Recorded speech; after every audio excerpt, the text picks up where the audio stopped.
Ice Hockey Show, brought to you by Petro-Canada. Hello, Canada, and welcome to Gold Medal Game Day from Beijing 2022 National Indoor Stadium, the site for today's para-hockey gold medal final between the United States of America and Canada. Welcome to the Canadian Para Ice Hockey Show presented by Petro-Canada. I'm Victor Finley. That's 2006 Paralympic gold medalist Paul Rosen. And boy, Paul, here we go. End of the line. We finished this tournament the same way it started, that being Canada and USA. The Americans already have a win over Canada in the group stage, and the Canadians are looking to try and exact their revenge from 2018 with a gold medal win today. This is going to be a different game, Victor. The Canadians are ready. The thing that you should be happy about is the way the Canadians played against Korea, with Tyler McGregor getting 4, Billy Bridges getting 3, and beautiful goals. It wasn't that they scored, it was the way they scored. And if they do that, come out with the intensity and shot capability on Lee in the U.S. goal, they are going to have success tonight. There's lots we can dive into with this matchup, and we'll do just that here momentarily in the lead-up, Paul. But first, let's have a look back to the bronze medal game that was decided already a day ago in Beijing, earlier this morning back here in Canada. That was between South Korea and the host team China. And for China, their first ever Paralympic tournament, no one knew a whole lot about them, but what an unbelievable story they authored just to get to this game, led by their star forward, Shen Yifeng. I am so impressed with this Chinese team. Never played in the Paralympic Games. They come out with the bronze medal, and they come out with a great, great effort. There's the first goal, a shot on goal. You never can go wrong with a shot on goal, Victor. Off a Korean sled and in for a 1-0 lead, and then the second one is absolute beauty. He just comes in, he waits. Kids out there, be patient. Let the goalie go down and be patient, and he goes top corner. Look at this, wait, and then put it in. What a beautiful, this was a tough play as he comes across, and there was no intent here, but you have to be responsible for your stick, and he jabs him in the throat. Could have been a lot worse.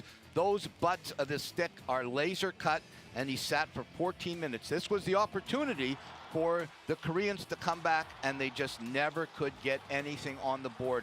Any opportunity was snuffed out pretty fast, and then in the third period, the Chinese just took over. A beautiful slip-off pass, one-timer and in.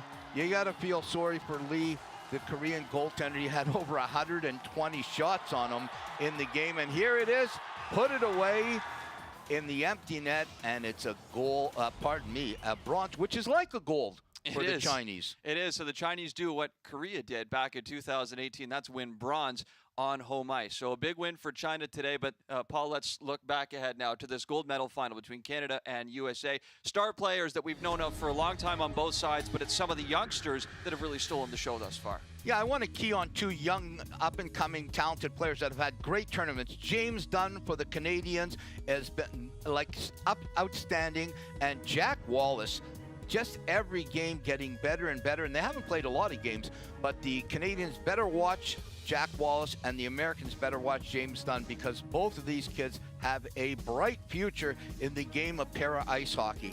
Let's have a look here at the all-time head-to-head for Canada and USA at the Paralympics.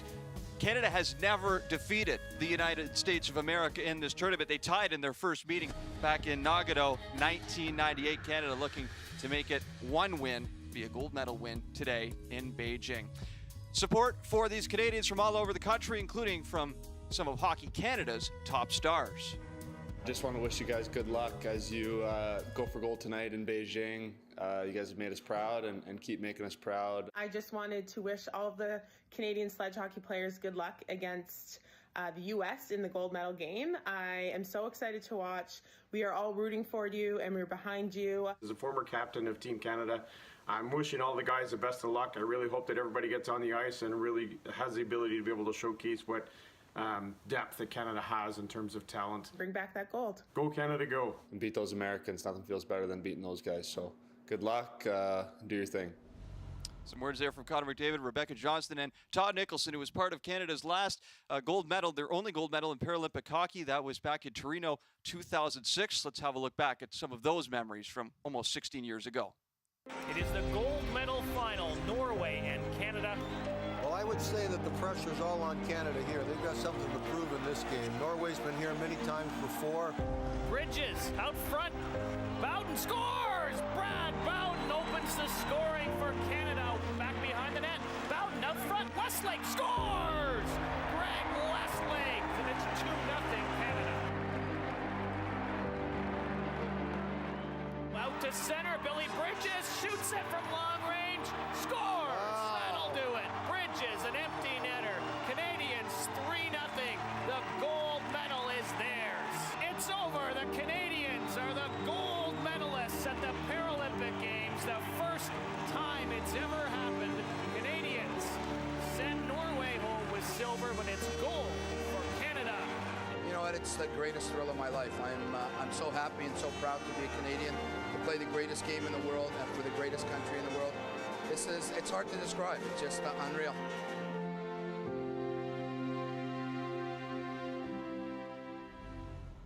All right, Paul, now for my favorite segment of the pregame show, Paul Explains. You've done a great job of explaining for those that have never played para-ice hockey how the equipment works, how the game works, but today, let's get sentimental. There are not many people that can walk this planet that say that they were able to take part in an Olympic or Paralympic final representing their country in a gold medal game. You are one of those people. For all these Paralympians and Olympians as well, what does it mean to be able to play in a game like this?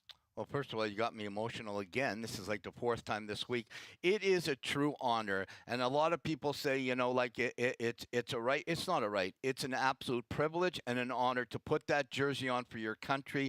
All these guys are getting ready for this game, getting ready to do something that they may never do again. And when you do it, when you achieve the ultimate in a gold medal, man, it stays with you forever. It's a true honor. One of those guys who knows this will be the end of the line for him is Greg Westlake, five-time Paralympian. You remember when he was just an 18-year-old kid back in 2006.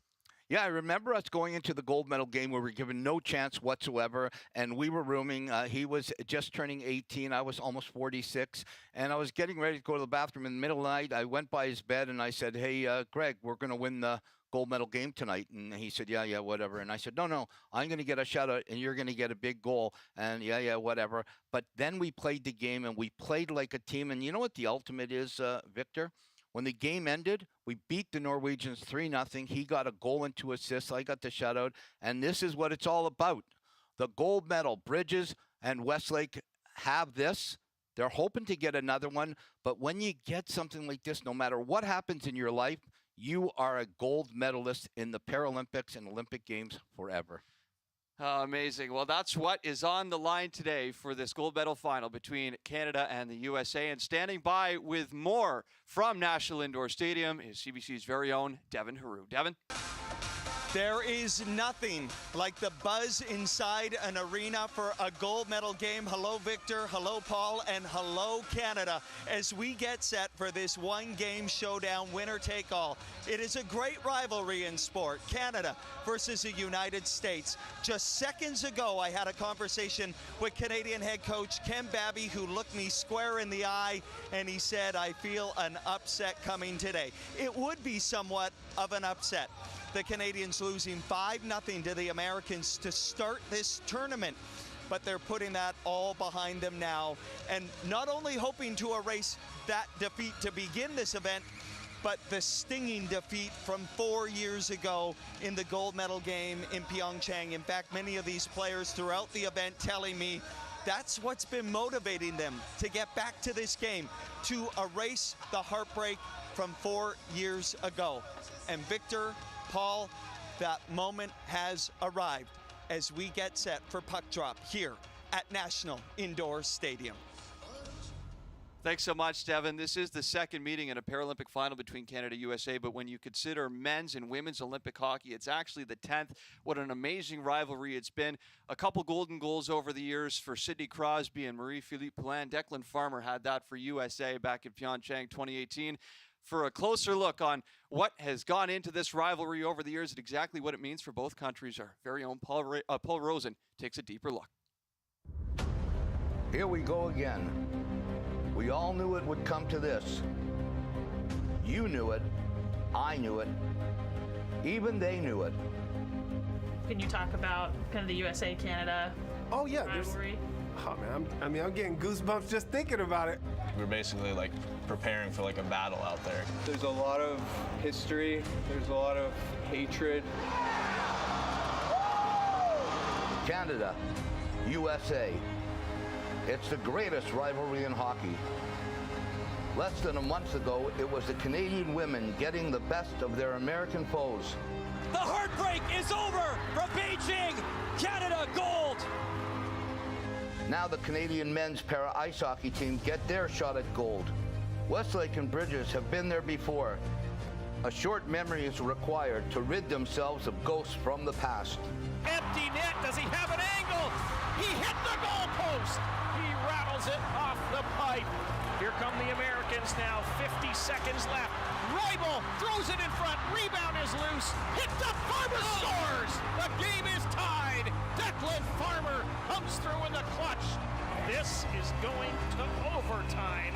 You could just feel the tilt and the change in momentum, how they were like, oh my gosh, and here we come. Stick to stick. He's got some room. He scores. Americans have taken the gold medal. That loss in 2018 certainly was one of the darkest moments of my life. We were 37 seconds away from a gold medal. The hits will be harder, the saves bigger, and every moment more important than the last. The world's best will hope to make their mark. Can Canada finally win their first goal since 2006? Or will it be the United States crowned Paralympic champions for the 4th consecutive time? Canada, USA, here we go again.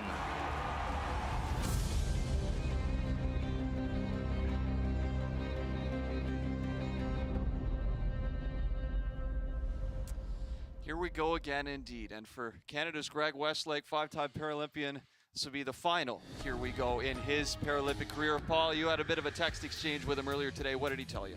Yeah, he sent me a message to let me know that this is it. This is the end of an incredible career, and he's going out with everything he's got in his heart and soul as a true Canadian. So, Paul, for the final time here for this Paralympic ice hockey tournament, let's take us through your 3 keys to the game for Canada. Absolutely. So number one is they have to stay out of the box. The Americans have an incredible power play. The Canadians have to stay disciplined and stay out of the box. Number 2, shots on goal. They proved it that they can do it against the Koreans. They have to do it against the Americans. Good quality shots on goal. And number 3, they have to contain Roybal and Farmer. Roybal and Farmer are the best. If they contain them, keep them to the outside, force them to shoot on the outside, Larocque will stop everything. And then we never know what can happen. I guess we could throw out all the papers now, all the history. It doesn't mean a whole lot when the puck drops here at center ice shortly from National Indoor Stadium. This is one game. Winner takes all from Beijing 2022. Of course, in 2018, it was USA who came back late. Declan Farmer tied the game in the final minute of the 3rd period and then eventually won it in overtime for the United States of America. So who knows what we're in store for in this gold medal final, Paul? Absolutely. And then we have Coach Ken Babby and Mike Foligno, who we know from his great NHL days with his 2 kids, Nick and Marcus, who are still playing in the NHL. You'd love to see something happen so the guys who have been around for so long with such heartbreak get an opportunity to prove themselves. And then you saw Lee for the Americans was the backup for years and years. It's all on his shoulders. Steve Cash is retired, watching back in St. Louis. Dominic Larocque, I still consider the best goalie in the world. He's had great games. He's going to have another one if Canada's going to take home the gold. All right, Canada, are you ready? I'm ready. Tyler McGregor's ready, captain of this team, 28 years of age from Forest, Ontario. He'll start this one watching from the bench. This is an American team filled with young stars like 19-year-old Malik Jones. Some of the more veteran players coming back from 2014 and 2018, familiar faces like Brodie Roybal and Declan Farmer. And this is winner take all, the grand finale of this year's Paralympics in Beijing 2022. 4 years in the making. You know, they'll take a little time off no matter what happens here, and then they'll start training again for 2026 in Italy. So it's a lot of preparation for one game. Let's get her going. Billy Bridges on the draw. The 6-time Paralympian Billy Bridges starting things off for Canada at center. It is the USA that control. They scored the first goal in what turned out to be a 5-0 win in the group stage. It was an early power play marker in the first period against Canada. And Paul, you figure that the first goal in this game is going to be huge, isn't it? I think it's going to be enormous. If the Canadians can score first and show the Americans that they can do it, it'll be one thing. If the Americans start out, that it could set some doubt into the Canadians' mind. But it's a long game. Here's Malik Jones low in the zone, given a rough ride by Liam Hickey. He's back on defense tonight for Canada. Representing St. John's, Newfoundland and Labrador is Liam Hickey. As Roybal looks to rip it toward the net. That shot's blocked. And Ben Delaney brings it out to center for Canada. I actually love that move by Coach Ken Babby, putting Hickey on defense. The defense have had a little bit of a shaky start to this tournament, and Hickey can do it all, and he can play offense and defense. There's a hard hit on Zach Lavin, who lost his balance as Rob Armstrong goes out to center, and he's rubbed out as well by Brody Roybal. As Jen Lee, the American goaltender, gets out to play it. Moves over to the far side. Josh Paul's captain of Team USA, also their leading minute muncher. He's playing over 25 minutes per game, which is quite something considering that these games are 45 minutes in length, just 3 periods of 15 minutes each. Yeah, you're going to see Roybal and Farmer up around that time, definitely, especially if it doesn't start the way they want it to start. Leader in ice time for Canada is their defenseman Adam Dixon. As Rob Armstrong closes off his man Kyle Zitch along the end boards, and loose puck is smothered by Dominic Larocque for the whistle. And that was a nice thing to do for Larocque, to just settle it down. You know, the first couple of minutes, things have gone well.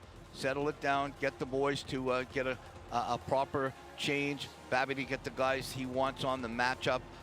The Americans, with ending up in first, they will get the last change, so they'll get a little bit of an advantage. We got people watching from all over. The great captain, John Labonte, flag bearer in Vancouver, just sent a message, and he is excited for this game. A lot of eyes on this contest in both Canada and the United States, as Declan Farmer picks it up along the far side.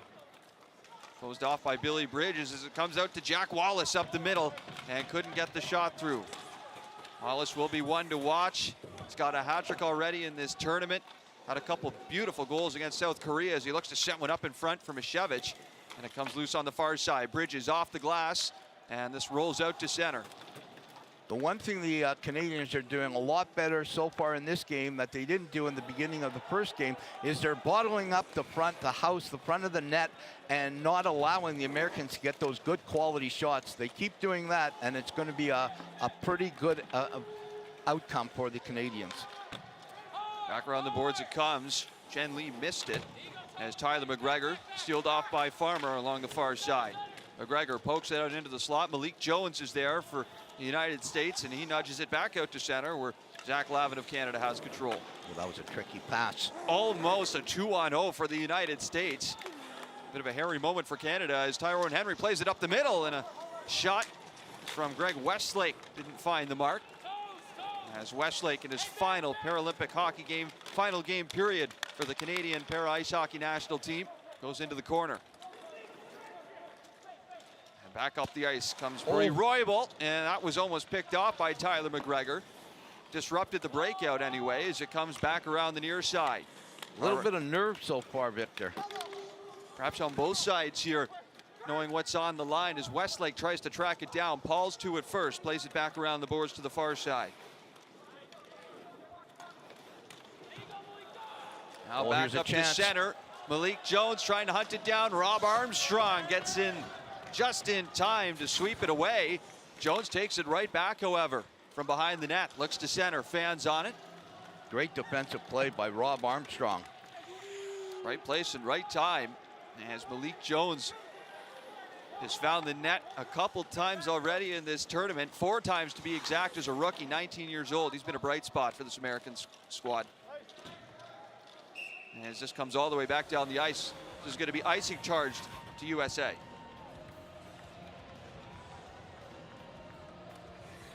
Some good action so far. A little bit of nerves right now, but some good action. Here's a great shot for Westlake, and he shoots it wide. He goes left hand and doesn't have the same intensity with his left hand as he does with his right hand. Good win off the draw. Adam Dixon looking to power a shot through. It's directed off the near side boards, back out to center.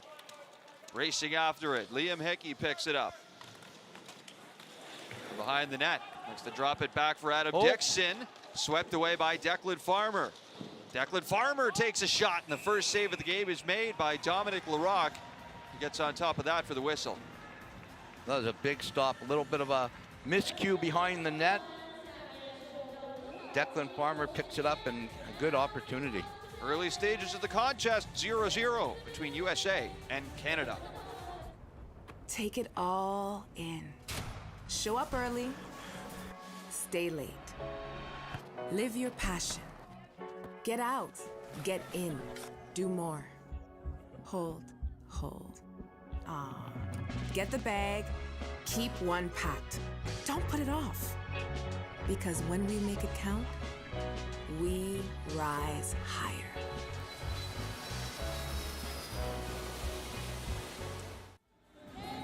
Took the Canadian veterans like Tyler McGregor and Billy Bridges a little bit, Paul, to get going offensively in this tournament. They were stifled, shut out by the United States in their first game, but they certainly came alive in the last semifinal against South Korea.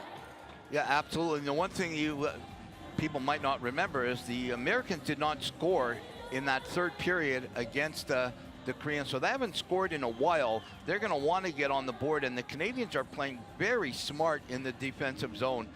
And that's going to bode well for as this game goes on. The United States of America have only conceded 1 goal in this tournament. That was in the group stage to South Korea. Canada, after allowing 5 in game 1, have yet to concede 1 since then themselves, as a shot from Declan Farmer finds its way around the boards all the way back down the ice into the American zone. And that's a dangerous play. When you shoot the puck like that and you miss the net, it rims around and comes back. It could set up a transition for the opposing team. Here comes Declan Farmer, loads of speed, knocked off balance, and another hit just in time from Liam Hickey. Did the trick to jar the puck loose. And this one's going to come right in on Jen Lee. He shovels it over for Josh Pauls. That's what the Canadians, a little bit of miscue. That's what the Canadians have to do. You have to get a shoulder on Farmer and Roybal. They've never done that before in these games, and now they are doing it. Here comes Jack Wallace now in over the blue line. Zips it over right back out to neutral territory where Malik Jones has it. Lots of speed on this American team, in particular from players like Declan Farmer, Malik Jones, and Brody Roybal, who's just a few feet ahead of the play here. He comes in over the line offside. I can guarantee you Farmer is going to feel that one tomorrow. Nice little play. Westlake sets him in, and then boom. Liam Hickey says, welcome to Newfoundland and Labrador. We're nice people, but we throw some nice body checks. There's representation on this Canadian team from all over the country. You've still got 10 players from Ontario, but 3 from Quebec, Alberta, BC, Newfoundland and Labrador. Billy Bridges from Prince Edward Island. Backup goalie today, Adam Kingsmill from Smithers, BC. They come from far and wide, and all with 1 goal in mind today in Beijing, China. Yeah, it's definitely changed back in the day when the bulk of the players came from Ontario, and it's great for the game. Here's Rob Armstrong, first to it again. In hot pursuit is Roybal. Good hit. Malik Jones knocks Delaney off balance, and right back into the corner it goes. David Eustace in the corner there with Malik Jones. Jones trying to break free as it's played up along the near side boards. Canada attempt to clear, swept in, and back around the boards by Roybal as Tyrone Henry of Ottawa, Ontario is the first to it, and he moves it over for Rob Armstrong. Henry's got it again. The pressure from Eustace. Sends a pass up the near side boards. It's cut off by Joseph Woodkey. Now here's James Dunn. Lunges out to poke that down the ice and back into American territory. Roybal angles it off the boards. Back into the Canadian zone. Liam Hickey ahead. Bit of a hit there at center. Antoine Liu was knocked off the puck. Canada stay with it, bring it in over the line. Liam Hickey sends one across his body. That one whistled just wide of the far side post. Back Smart to center play, again. Adam Dixon moves it over to the near side for Lahou. Back around it goes to the far side. Garrett Riley let it go. All the way back to the line. Here's Liam Hickey ranging in, takes the shot, and Lee makes the save. That was a great play by the Canadian in the corner to leave the puck. It looked like he was going to pick it up. Sort of played a game with the American and slipped it off, let the defenseman pick it up. Nice hit there. And then that was Jack Wallace who rocked Tyler McGregor. That was Garrett Riley, by the way, who made the play to let that puck go back to the point. He's a rookie, but got his first Paralympic goal and Canada's semifinal win against South Korea. And we've got our first penalty here of the game coming up. Oh, here's a chance. And right up the middle, here comes Liam Hickey on a breakaway. Oh, what Lee a stop. makes the save, and the net comes off the moorings. And Canada will get their first opportunity here with a 5-on-4 man advantage. And that was a good call by the referee. It's going to be a teeing penalty as the American, I can't quite recall who did it, but it was in the Canadian zone, and he bumped him off with his sled, hit him with the front of the sled. That's what teeing is. Clear-cut breakaway and a big stop. Absolute big. There it is right there. Used the sled to knock him off, and then the puck leaks out. Great play by Liam Hickey, and he just lost. Oh, he made a great move, but he lost control of the puck, and Lee stayed with it. Jack Wallace gets the penalty for teeing. Referee today, Jacob Grumsen of Denmark. Linespersons Andreas Lunden of Sweden and Jan Vanek of the Czech Republic. And speaking of referees, Jonathan Morrison, who is the head of the referees, and when I was playing, he was the best referee from the U.S. rep in the American Hockey League. He sent me a tweet to say that tripping, because remember we were talking about tripping? Tripping was put in the last cycle. It wasn't involved, that's why I didn't know much about.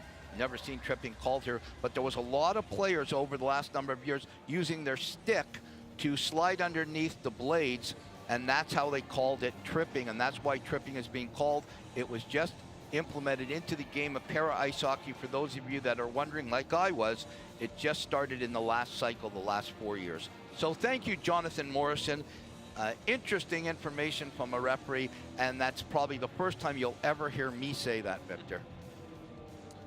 So Jack Wallace in the box for USA. Here's another look at the reason why. Liam Hickey knocked off balance there. What a great opportunity for Hickey here on the breakaway. He's opened up the scoring in the first two games where Canada has scored a goal. Yep. Both against South Korea. That could have been that great play that some of the guys in the NHL do. The little head fake and leave the puck. He didn't do that on, he didn't do that on purpose, but it almost worked. And here's a chance here. Off the face-off. Canada will set it up 5-on-4. Tyler McGregor up high. Can't get the shot through. Blocked by Josh Pauls. Where's the puck? And it's in McGregor's. Somewhere in the equipment, I think, of Tyler, or maybe it's Josh Pauls. There it is. It's in his sled, talking to each other. The two captains, Tyler McGregor and Josh Pauls, both incredible players. That's wedged in there pretty good. That is. They might need a screwdriver or something. There you go. Oh, no. Wow. Great camera work. I don't know if you could do that if you tried. No, that was trying to get it out there. Well, Josh Pauls has seen a lot in his time with the United States. He's been a mainstay on their blue line since 2008. I don't know if he's ever had something like this. He might need a pit stop here. And we talk about the differences between able-bodied hockey and sled hockey or para-ice hockey. You will never see the puck get stuck in a skate of a player, I'll tell you that much. Well, they finally get it out. So we'll set things up again here. 10 seconds are gone in the 5-on-4. 6:39 remaining in the first period of play. Off the face-off. From the far side, Bridges rips it wide of the net. He can and will shoot from anywhere in the offensive zone. Hickey plays it down low for Westlake. Off the boards. Dunn let it go for McGregor. McGregor bumped along the end boards as he moves it back out to the line, and it's going to creep just past the blue line all the way out through center. That was a good shot by Bridges. Just missed the far side. Here's Liam Hickey. Back to center. Moves it ahead. Billy Bridges charging in on the right side. Pauls looks to take away the space. As Bridges, button curls back around. Oh no. Pass is redirected. Big race for it now. Here comes Farmer. He's got Pauls up the middle. Declan Farmer, shot, scores! You have to be so careful with these guys, and Larocque had no chance there because he has to look at Farmer, but he has to also respect the pass coming across to Josh Pauls, and Farmer just puts it in. He doesn't miss. The guy is too good. A little bit of a mistake here by Bridges. Farmer punches it out, gets it. He comes down the wing by himself. He looks. He head fakes the goalie. Larocque thinks maybe he's going across the Pauls here. Look at this. And then boom, short side, leaks it in. Very little room there, but that's what great players do, Victor. They get 1/8 of an inch and they take it. The special teams strike again for the United States. It was a power play goal for Josh Pauls that got the goal scoring started in the tournament against Canada in the group stage. Now striking shorthanded for his 6th in the tournament. At ties for the team lead with Brodie Roybal is Declan Farmer. So half the power play gone. Canada now playing from behind as this one's rifled around the boards all the way down the ice for Dominic Larocque. And that's a problem as Larocque plays it right in front. Roybal scores! The United States strike twice short-handed and take a 2-0 lead in the first. This has never happened in Paralympic history. 2 short-handed goals on a power play. I'm thinking right now, if I can send out a note to Ken Babby, you got to call a timeout right now. You got to relax and get these guys, because this is a game right here. I know we're only a few minutes into this game, but this is it right here. You have to calm the guys down. Larocque almost came back and made that stop, but Brodie Roybal puts it in. 2 short-handed goals, one by Farmer, one by Roybal. In my keys, I said you have to contain Farmer and Roybal, and they both get short-handed goals. Wow, absolutely. And just like that, Brodie Roybal reclaims the goal-scoring lead on Team USA with his 7th of the tournament. And Dominic Larocque is going to be thinking about that one for a while. And they did call a timeout. I guess the Psychic Network, the Rosie Psychic Network is still working. Nobody's actually paid for it, but it is working. And he called, that's a smart timeout too. You gotta calm things down now and tell them, boys, we still got a lot of time left in this game. Let's calm down. They still have time to score on this power play. And that's one of the things that Dominic Larocque, one of the few goalies, Victor, that comes out of the net and plays the puck. And it's dangerous. We see it with some of the goalies in the NHL. You come out, you play it, the risk and reward. That was the risk and not a reward. Still 38 seconds on the power play for Canada. It's been a disaster thus far, but they could at least salvage some of it here with a goal with 5:27 to go in the first period of play. Bridges waved out of the faceoff dot in exchange for Greg Westlake. And off the faceoff here, a good battle between himself and Declan Farmer. And Farmer sweeps this one right in on Larocque. He'll play this one cautiously over to the near side. And back out to center it comes from Ishevich. He's bowled over. Now James Dunn. In over the line, offside, with 16 seconds remaining in the 5-on-4. This is where panic cannot set in. The next goal is critical. The U.S. goes up 3-0. We've got trouble. Canada comes back and makes it 2-1. They still have a ton of talent on this team. And that's another thing. A lot of players out there, a lot of you young players that are playing the game of para ice hockey, work on your backhand. It's a tough play, but he got the backhand upstairs. If he would have got it down on the ice, Larocque would have made the save. Get that backhand upstairs, work on it, get to the rink and practice, practice, practice. So the power play winds down for Canada. Back to the ice for USA is Jack Wallace. And he has the play come right to him as he steps out of the box. And the United States swing it ahead. Ishevich couldn't handle it. Managed to get a piece of it though, so that does wave off the icing as Adam Dixon is locked up with him now. And Dixon moves it back behind the net for Liam Hickey. Hickey breaks free. And now he puts some space between himself and Declan Farmer. Hickey in over the line, up the middle, takes the shot, and Lee snags that with the glove. Hangs on for the whistle. Hickey has been the most impressive player by far on the Canadian team. He's gone coast to coast a couple of times. Very good move to have him on D. Well, a couple of short-handed goals for the United States have them out in front, 2-0 here in the first. Hey, the gold medal event's on soon. It is? Yeah.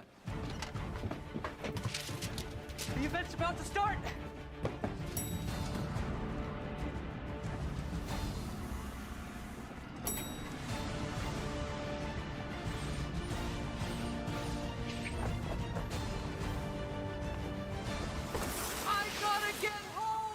Or we can just watch it on the 5 TV app. Watch anywhere on any device with the 5 TV app. Brody Roybal with the second of 2 shorthanded markers for Team USA, up to 7 goals now in the tournament. He was a major factor in Pyeongchang 2018, and nothing has changed here 4 years later. No, absolutely nothing. And the crazy thing is, Roybal and Farmer are still young. They could technically get, 2, 3, 4 more games. And Roybal's 23 years old, originally from Northlake, Illinois. Made his Paralympic debut in 2014 in Sochi at just 15 years of age. Plays for the Chicago Blackhawk para ice hockey team. Canada back into their own zone. Slowly back up to center, and the puck has moved in the rest of the way. Around the boards it comes for Roybal. Over for Wallace. And handled by Liam Hickey.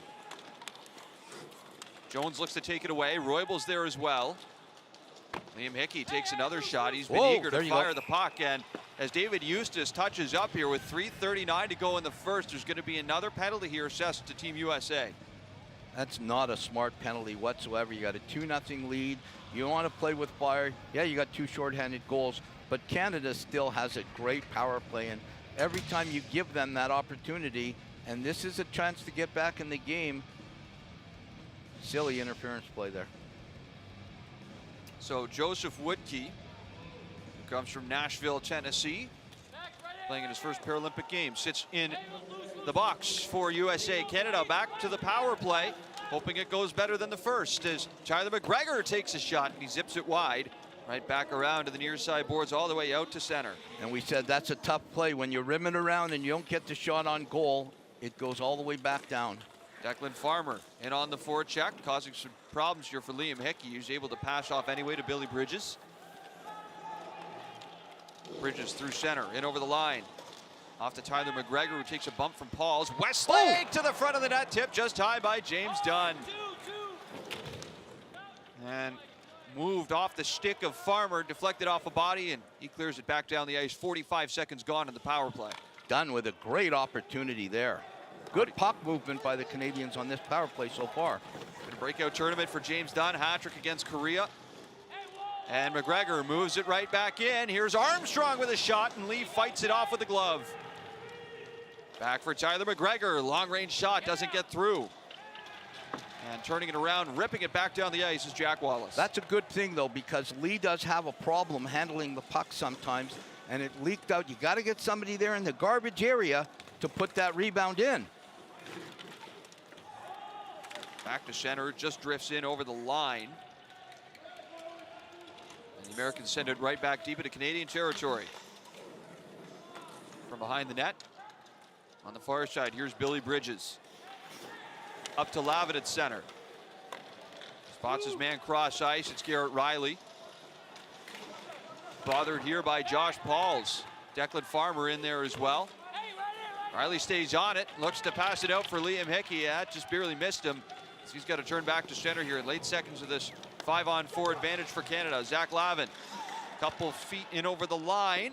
Long shot, stopped by Lee, rebound in front. Riley tried to catch it. Delaney up the middle too as Lavin's held up, and back to the near side boards it comes. Riley places it over for Hickey. Back to even strength here, 5-on-5. Woodkey to the ice for USA. Great Adam move by Dixon, back and forth, plays it across. Riley shot in the crease. Where is it? Still loose, and finally the referee blows the whistle. And the play comes to a halt. That puck was wide open.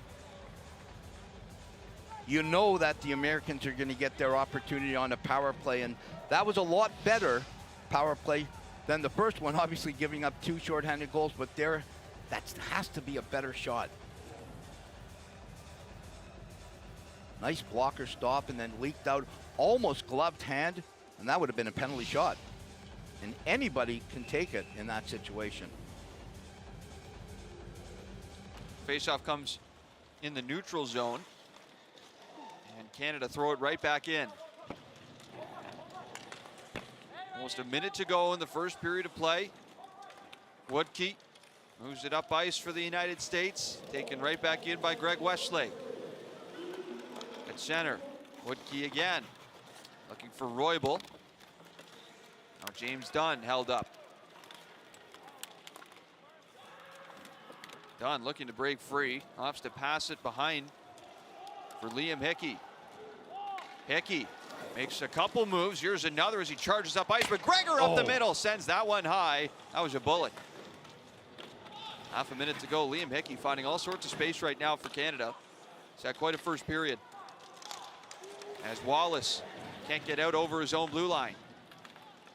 Potential opportunity here for Canada developing as Westlake from long range, and Lee sees that one the whole way, no problem, snags it with the glove. Yeah, you're never going to score on a goalie at this level from the blue line on a little floater. Despite the fact that it's 2-0, they're starting to get a little bit of momentum, some good chances, but they cannot get sloppy. This next goal is critical, absolutely critical. Lee has been the busier of the 2 goaltenders in this period. And he has yet to concede a goal in this tournament. Final 10 seconds here of the first period as it comes back over to the far side. Farmer picks it up, shovels it off the boards, out to center. That's going to kill whatever is left of the clock. And the first 15 minutes are in the books. Bit of a shocking start. Power play opportunity for Canada.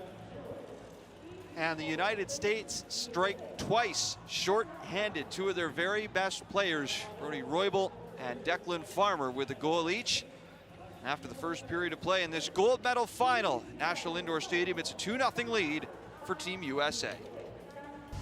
The Canadian Para Ice Hockey Show, brought to you by Petro-Canada. At Petro-Canada, we're proud supporters of Canada's coaches and athletes.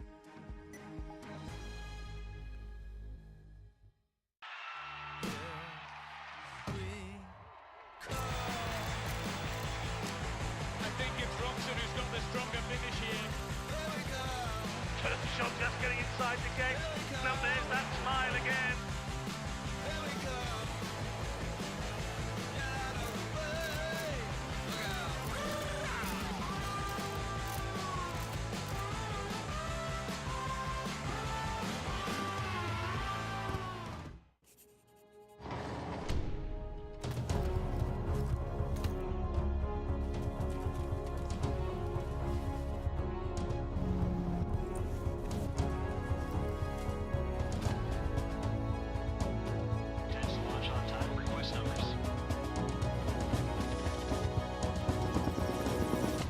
Train for your true calling with the Canadian Armed Forces.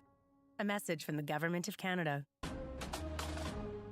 Let them say we're crazy. I don't care about that. Put your hand in mine, baby. Don't ever look back. And we can build this dream together. Standing strong forever. Nothing's gonna stop us now.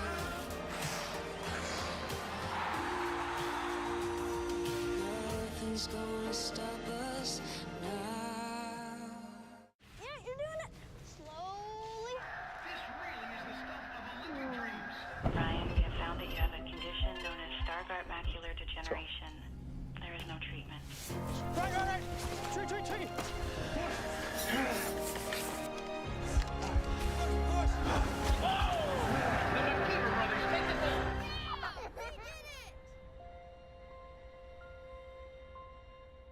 Toyota, Start your impossible. I'm here to prove that if you can see it, you can be it. I survived cancer. The mountains, they don't scare me. Losing my sight hasn't stopped me from going for gold.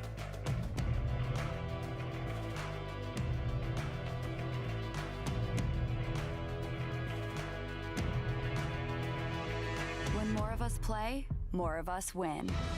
Visa, a network working for everyone.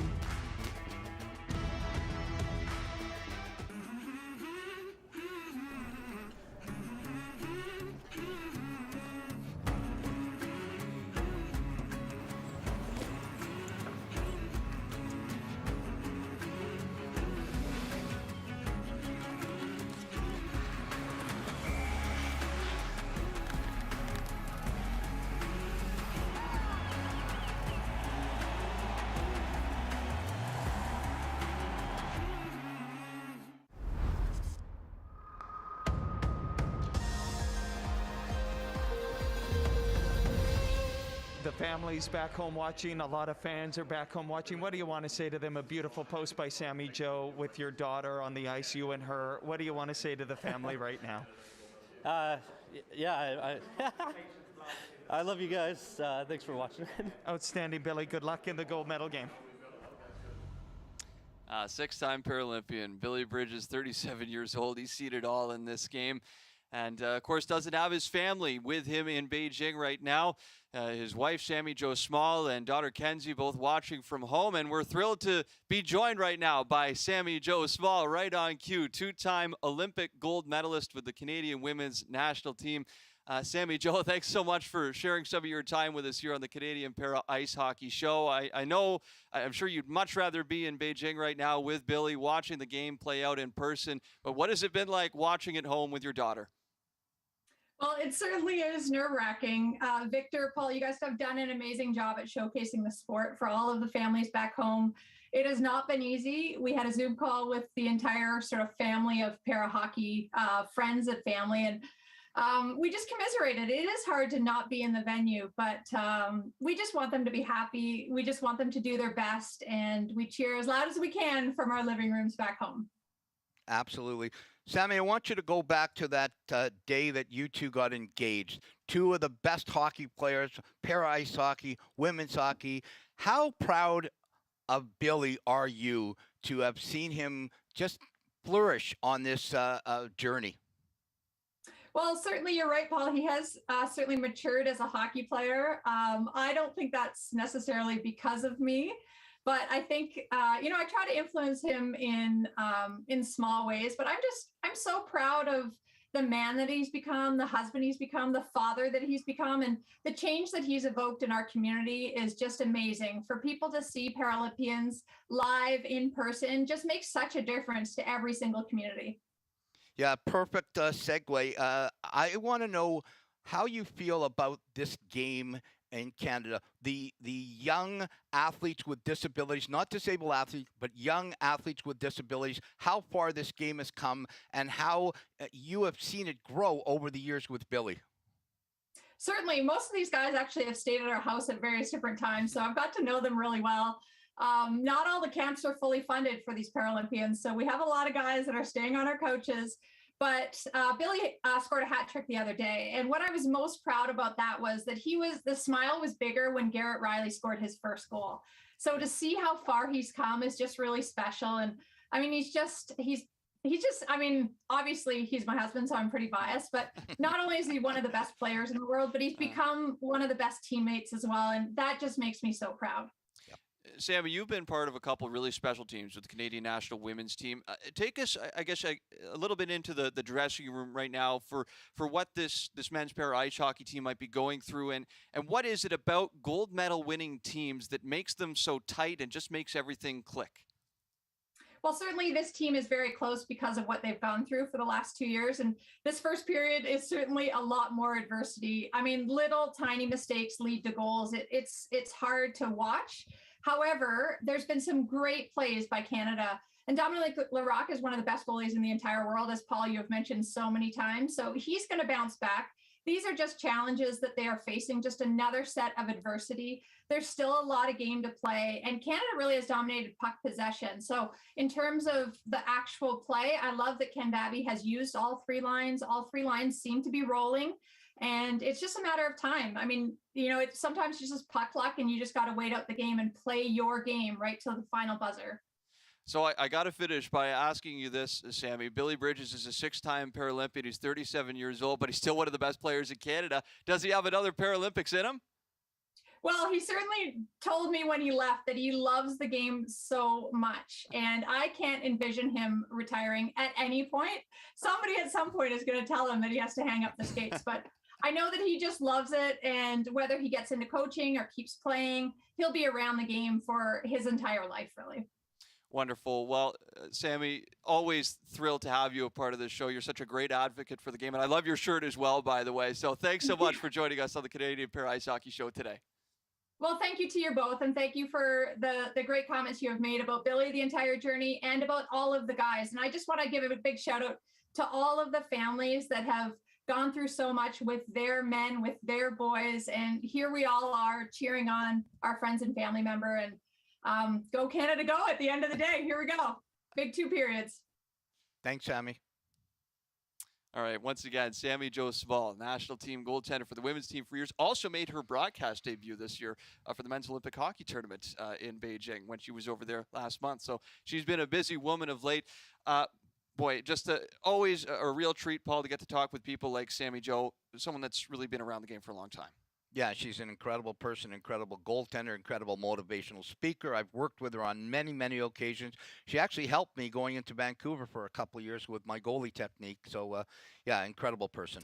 One of the best. Okay, we'll step aside here, take a brief moment to pause, and be back for the end of the first intermission and the start of the second period here in this gold medal game between Canada and USA.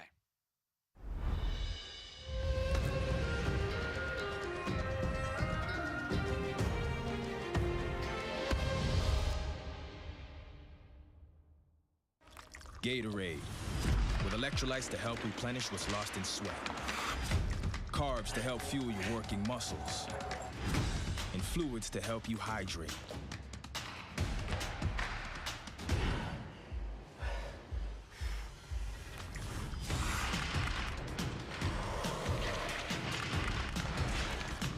Rehydrate, replenish, refuel. Scientifically formulated, so you never stop competing. Gatorade. To tackle climate change, we all need to do our part. That's why the Government of Canada is taking action to help protect our environment. We're reducing plastic waste. We're making our homes and buildings more energy efficient. We're building a cleaner, greener economy. Find out how you can help leave a healthier environment for our kids and grandkids. A message from the Government of Canada.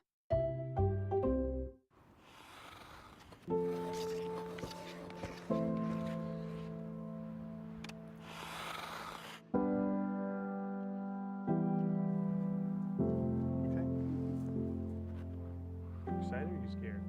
Yeah. It'll be okay.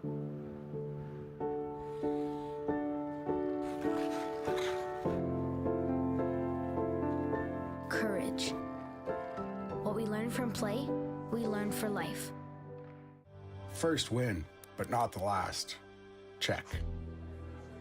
Into the spotlight. Check. Injured and out. Check. Prove them wrong. Check. Worth it? Always. When you find what moves you, it gets you through. You can now get anything delivered with Uber Eats, but take it from me, that doesn't mean you can eat anything you get. Burger, that is an eats. Paper towels, don't eat. Bottle of vino, eats by drinking. Nanas, eats every morning. Dog toy, don't eat unless you're a good boy. Toothpaste, that's a stumper. This game just got really hard. It's an eats, but it's a don't swallows.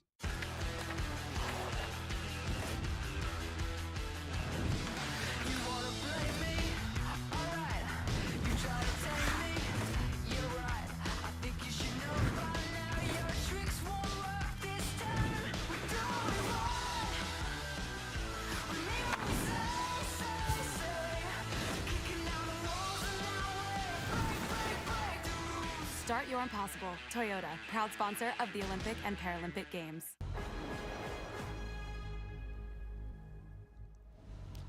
Welcome back to the Canadian Para Ice Hockey Show. 15 minutes of play done after the first period. It's a bit of a shocking start, Paul Rosen, for the United States. They're up 2-0. All in all, not the worst play, or not the worst period of play for Canada, but it is the 2 shorthanded goals.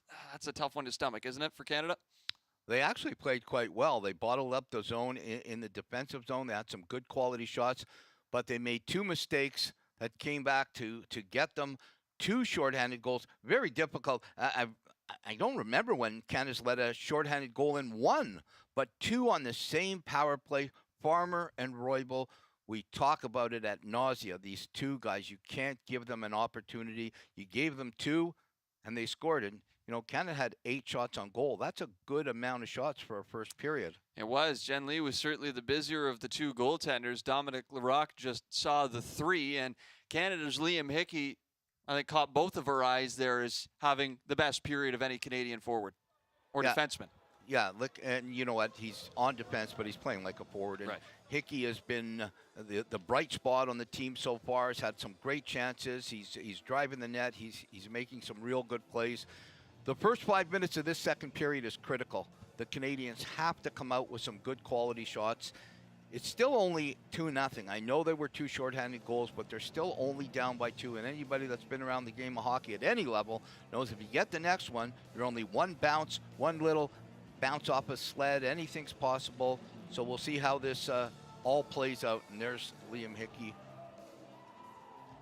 So Canadian athletes and American athletes and coaches as well. Representation in the stands for this game. Of course, this is the finale of the Beijing 2022 Paralympic Games. Closing ceremonies to come up later in the day in Beijing. Right here at National Indoor Stadium, getting set for the start of the second period of play between Canada and USA. This Paralympic gold medal final. Looks like a good crowd in the stands too. I know we had a great crowd for the bronze medal game with China and Korea, and I'm looking forward to see the Chinese get their bronze medal. Here comes Brody Roybal. Early opportunity, skates it in, and a big save from Dominic Larocque. He shrugs it off with a shoulder. Just 10 seconds in, and the United States have their first shot of the period. And that's Dominic Larocque with a really nice. Here's Roybal. He just busts down the wing. Dixon tries to cut him off, but Larocque makes a big blocker stop here, follows the play. Kelly gets it actually on the elbow. Nice play. Cat-like reflexes from the Canadian goaltender from Quebec City. And back to the near side. Jack Wallace sends it in on Larocque, who swept it away for Liam Hickey. He nudges it over for Adam Dixon. Kept moving back to the near side for Delaney. Looks up the middle, turned over at the blue line. Oh, no. Here's Eustace, lots of space up the middle, plays it down low. Jones for Roybal, and it's taken away at the last second. That was a promising looking opportunity for the United States.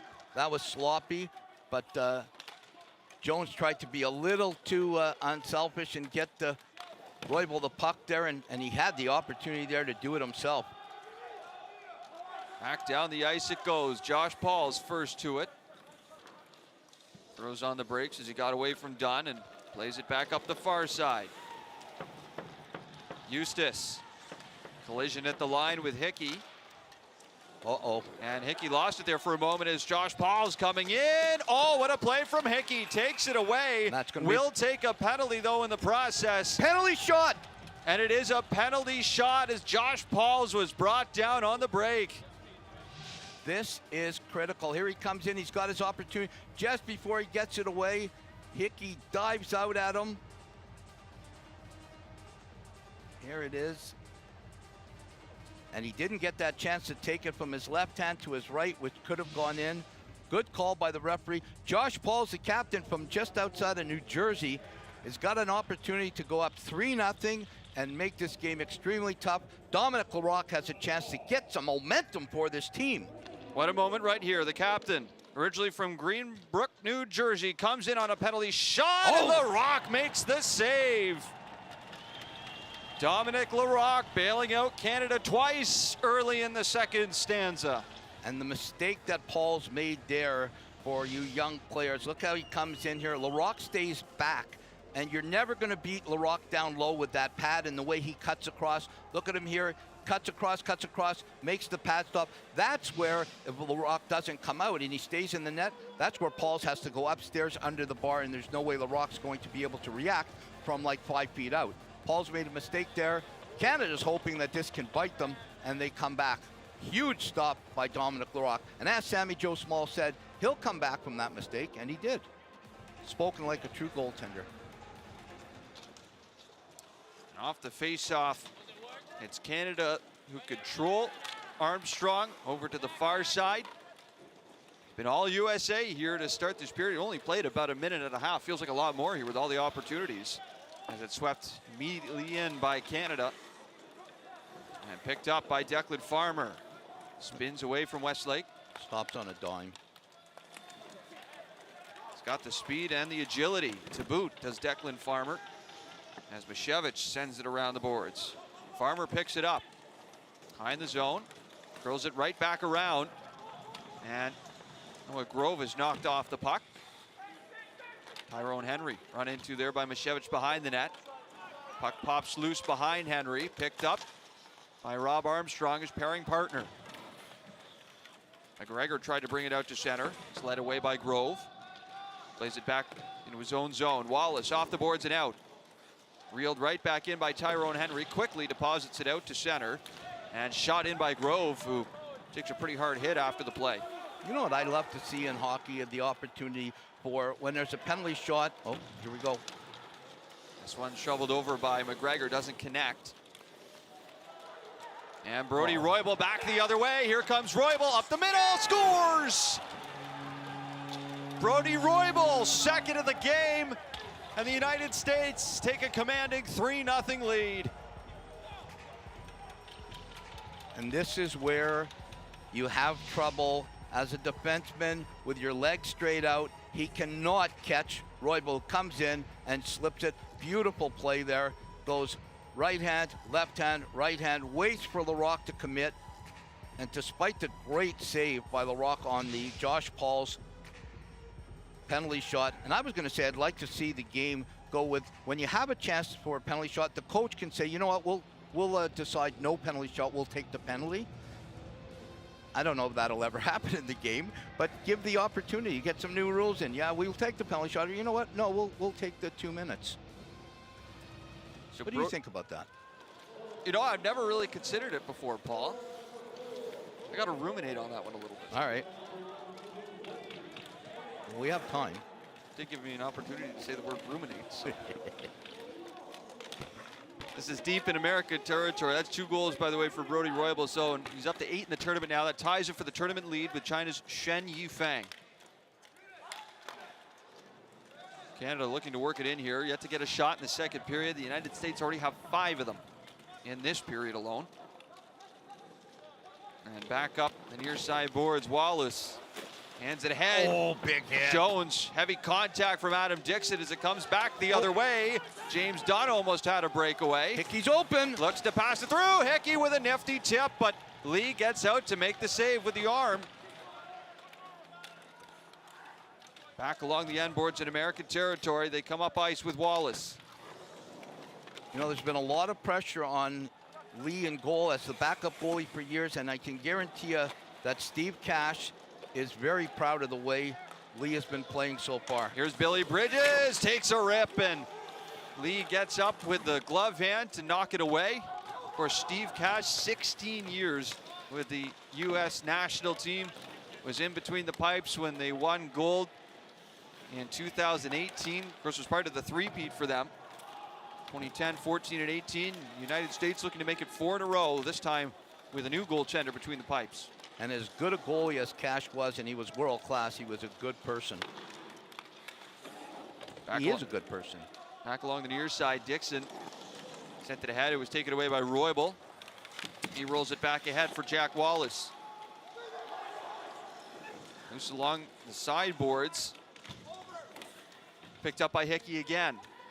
As he threads it over to the far side for Dixon. Hard hit for Mashevich.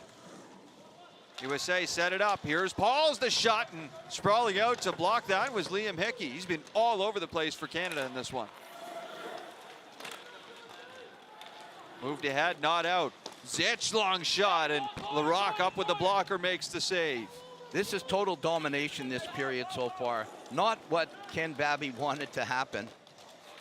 Here's Farmer, plays it up the middle. Loose, back to the line, and a shot from Grove trails wide. Far side, Farmer. Back across it goes. Off the boards. Great move. Bounces out for Noah Grove again. He's stripped of the puck, though, by Anton Jacobs-Webb along the near side. Right back in on Larocque off his pad.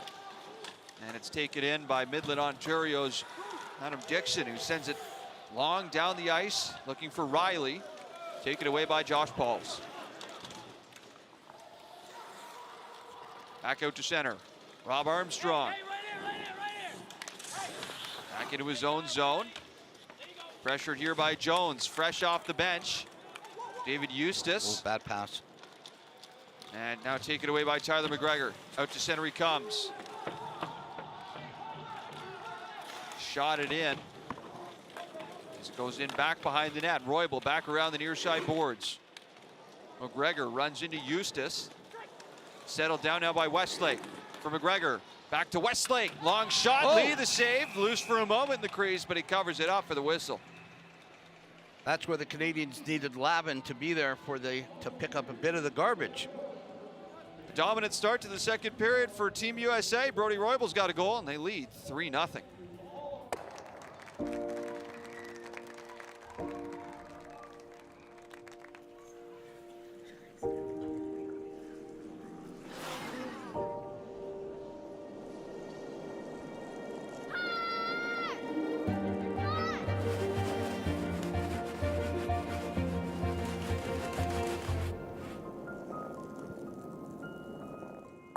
Teamwork. What we learn from play, we learn for life. 6 points in the tournament for Liam Hickey. 5 of those came in one game. That was a semifinal against Korea, an 11-0 win for Canada. And on the other side, Brody Roybal seems to be unstoppable today for Team USA. And that's with a huge penalty shot stop on Josh Paulson. Coaching staff on Canada is trying everything. They got the whiteboard out. They're going to old drills. They're trying to pick up something, go back into the archives to find something, but it just has not seemed to work in this second period as the Americans have dominated. You might be getting a phone call here shortly. That's never going to happen. More likely for you than for me as it comes back around behind the net for Wallace. Shovels it over for Joseph Woodkey. Oh, it's sloppy. And right at the side of the net for Bridges. That tickles the outside of the twine. As it comes back to the far side, Hickey attempted to keep it in. Comes out to center anyway for Dixon. Rifles that one in high off the glass. Could have been icing. Back along the near side boards. Taken away by Wallace. Turns back away from the pressure. Hounded by Dunn as this puck rolls all the way back down the ice for Liam Hickey. Hickey, he's under pressure now. Here's Farmer by himself in front, and he misses the net. Point blank opportunity for Declan Farmer, and he comes away empty-handed. Look at the smile on his face. He had the opportunity there. Bad bounce behind the net. He was waiting. He had the entire top corner. Here he is, entire cup corner. He's in tight, and he goes, oh.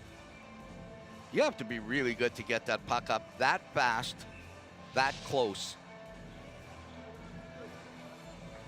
Up to 16 points now in the tournament. Farmer needs all players in Beijing 2022. He's only played about 3.5 games, by the way, as well.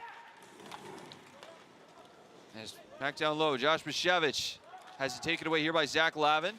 Scoops it ahead to center. And Canada control. Anton Jacobs-Webb moves it in. Back around the boards behind the net. Farmer's sandwiched by Westlake and Lavin. And back to the near side, point it comes. Held in, at least momentarily, by Canada. Now here's Declan Farmer.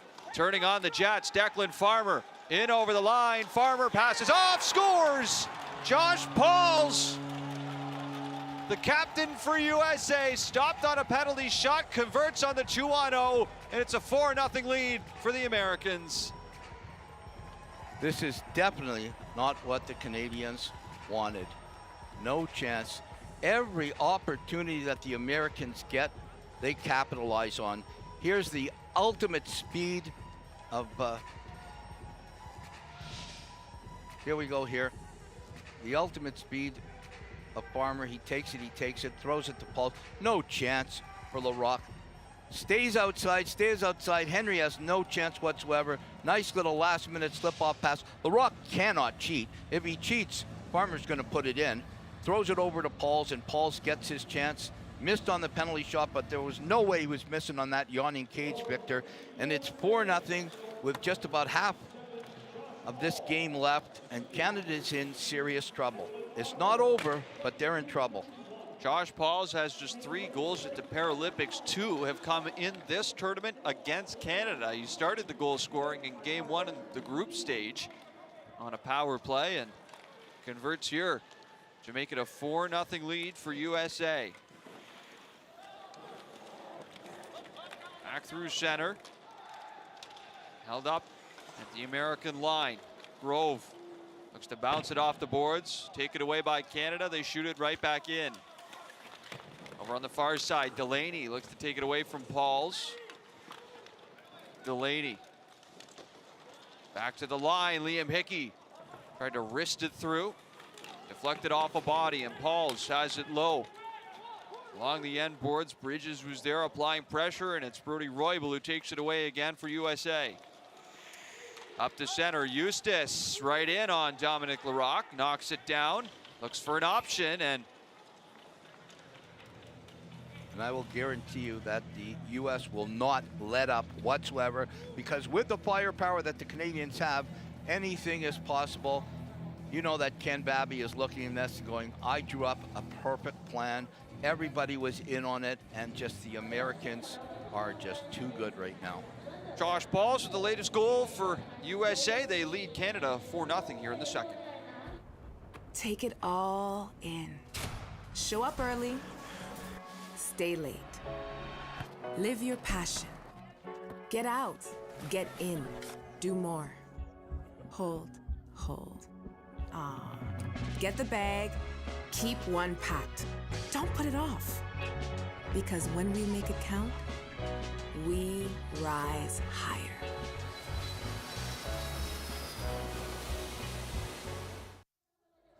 Declan Farmer with the feed across, and Josh Pauls converts. Up to now 3 goals in the tournament. Should make a correction, he's got now 4 in his Paralympic career. He added another against the Chinese in the semifinal. That was an 11-0 win in that game as well for the United States. And Canada's got their work cut out for them here, trying to come back from down by 4 against one of the very best teams in the world.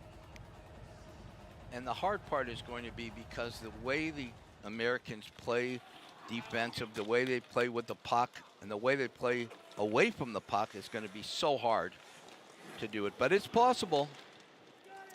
Liam Hickey knocked off the puck by Farmer, almost poked that through for another break. That was Kyle Zitch in front. Comes around to the far side for Tyler McGregor. Off the boards, not out. And finally does get out to center. Right back in over the Canadian line, Hickey. Plays it ahead again for Lavin. Scoops it forward all the way through the neutral zone. McGregor racing after it. Farmer gets there first, fends him off, and then airmails it out to center ice again. And McGregor going in on a heavy forecheck, but once again, number 16, Declan Farmer, we keep saying his name, he comes up with a big defensive play. Here's Jack Wallace. Up ice to the near side boards.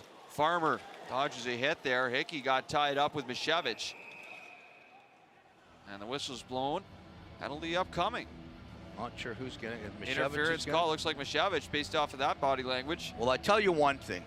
The Canadians have to score on this power play to get back in this game.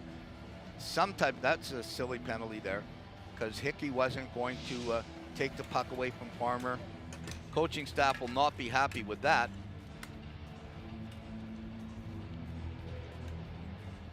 Very rarely do you get the thumbs up on the player in the penalty box. A little bit maybe too confident with that 4-0 lead.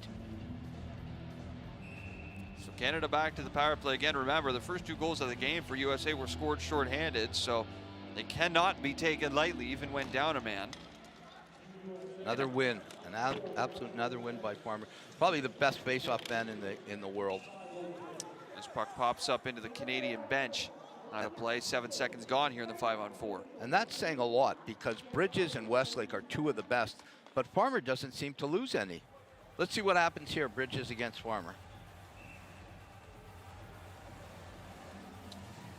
Declan Farmer, not exactly the biggest player either. Always seems to find a way, though. So smart, wins another and one. there it is again. Although Canada does have the edge in faceoffs in the game, Declan Farmer seems to be winning the ones that count. Billy Bridges at center. Moves puck back over to the near side. Down the ice again to the line. Here comes Farmer, threatening shorthanded, passes it across for Roybal. Taken away by Liam Hickey. Hickey gets it back. Sweeps it all the way down the ice. Good pass as he spots Dunn. He's immediately taken out of the play, though, by Josh Pauls. Dunn staying with it. Tied up with Pauls and Roybal. Westlake there, too. Turning around, Tyler McGregor takes the shot, rolls well wide. And Hickey back on the far side with it again. Skates it in deep. Hickey behind the net. Back out to the near side. Fans on the pass, and that's going to be costly. Back to center it goes. Bridges, left side for Hickey. Lost the puck at the line. Gets back on side, thrown in by Westlake. Not far. Jack Wallace muscles this one all the way back down the ice. Every little bump on the ice, the puck is hitting it the wrong way for the Canadians and the right way for the Americans. Here's Billy Bridges. Across for McGregor. To the middle, connects with Delaney. Taken away here by Pauls. Final 15 seconds of this 5-on-4 power play as the second period starts to wind down to a close. And off the boards now for Farmer. He'll hoist it down the ice. And I think we're going to look back at 3 power play chances so far for the Canadians. Not only no goals, but 2 shorthanded goals by the USA, and that's been the biggest difference in this game. Canada back to center, even strength. Mashevich returns to the ice for the United States of America. Near side, Hickey bumped and goes into the boards there pretty hard with Travis Dodson. And back around behind the net it goes. Tyler McGregor off the boards, down the ice for Jack Wallace. Wallace of Franklin Lakes, New Jersey. Plays it back ahead to center. Here's Malik Jones, stripped of the puck, and another penalty here coming up. And Dixon's got control as he slides it back for Hickey. So Canada to the man advantage again. Oh, the Rock almost took that for a breakaway. The Rock used to play forward. He did in Sochi. 3-time Paralympian and won Paralympic bronze back in 2014 as a forward before making the switch to goalie. And the reverse was Greg Westlake, who played goal at the beginning. Greg and myself were the goalies, and then in Torino, he jumped up to be one of the best forwards in the North. The Americans are giving the Canadians every up. Oh, that's not very nice. Through the water bottle. We had one from the other. One of the guys gives the thumbs up to us, and the other one throws the water bottle at the camera. Jack Wallace not happy at all. Come on, Jack. Let's be nice. Play nice. Throw the water bottle at us. Face off here to the blocker side. 2 minutes on the penalty and 2:07 left on the game clock in period number 2. Canada to the power play again. McGregor sails this shot high. Back around the boards. Race for it here. Dixon gets to it first. Under pressure from Farmer. Here comes Brody Roybal. Threatening shorthanded, but he doesn't have the wheels. Stays with it though. Throws it over. Back across, and the pass intended for Roybal is picked off, and Canada dodged another bullet. Dixon for Westlake. Ahead for McGregor. Oh, big hit. Big hit at center ice. That's going to be a penalty as well. Pauls is run into by Billy Bridges. We'll see what the call is here. Paul's looking at Bridges. He's not happy. Bridges is going to get it, I think, for the elbow. Or is Grove getting the penalty?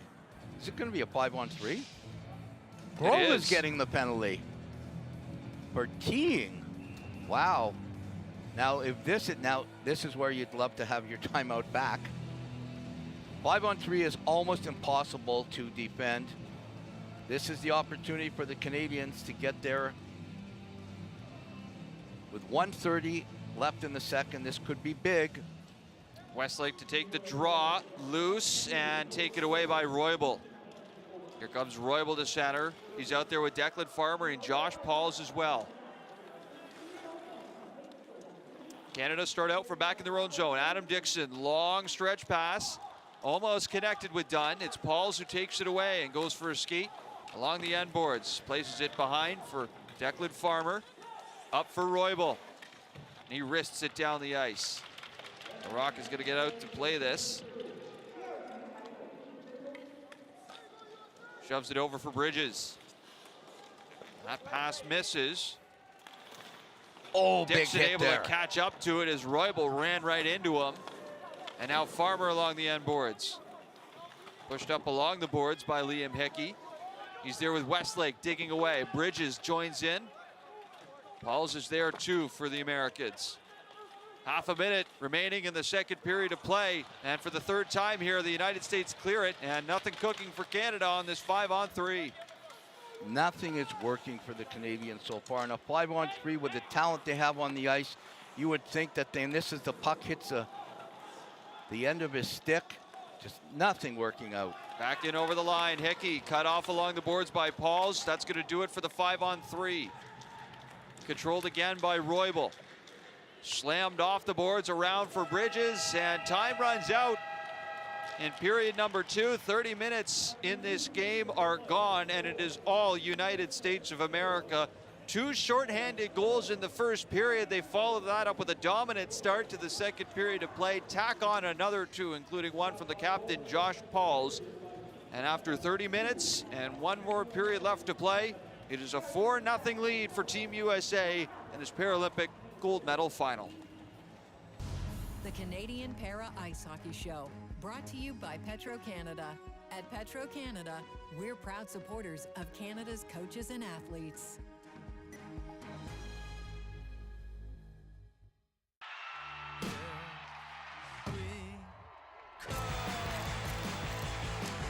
I think it's Robson who's got the stronger finish here. Shot just getting inside the gate. Now there's that smile again.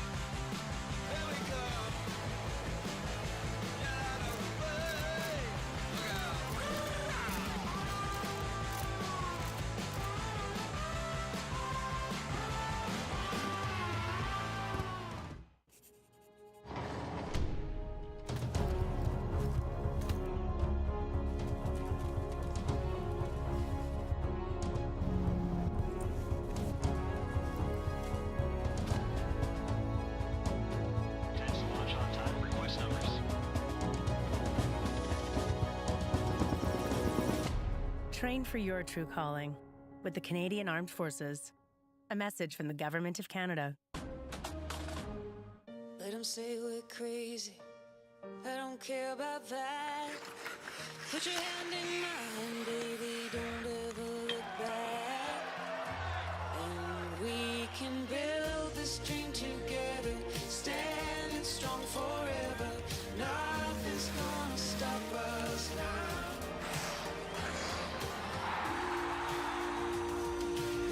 Nothing's gonna stop us now. Yeah, you're doing it slowly. This really is the stuff of Olympic dreams. Ryan, we have found that you have a condition known as Stargardt macular degeneration. There is no treatment. Right. Tricky.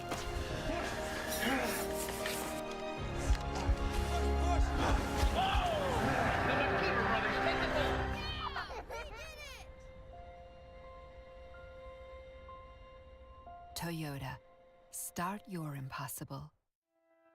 I'm here to prove that if you can see it, you can be it.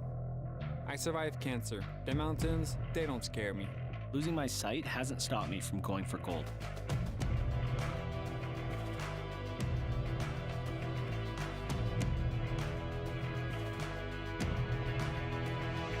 When more of us play, more of us win. Visa, a network working for everyone.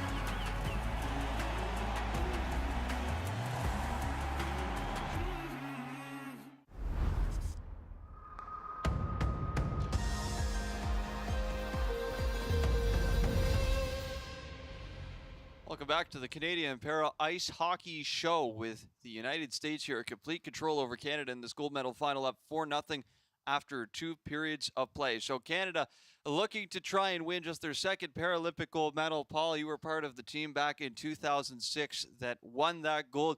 Brad Bowden was part of that team as well, longtime member of the Canadian National Para Ice Hockey team. He's got 3 Paralympic medals, the full set. Gold, bronze, and silver. He joins us now on the Canadian Para Ice Hockey Show. Brad, thanks for doing this. It's been a little while here since we've seen you on Paralympic ice. That was back in Pyeongchang 2018. Can you fill us in a little bit about, in terms of what's been keeping you busy and what you've been up to lately? Yeah, I've just been, it's been a long time, and sorry, my nerves are still going. It's an intense game to watch, and my heart's just pounding right now. I've just been keeping busy trying to continue to stay in the sport and give back to the community.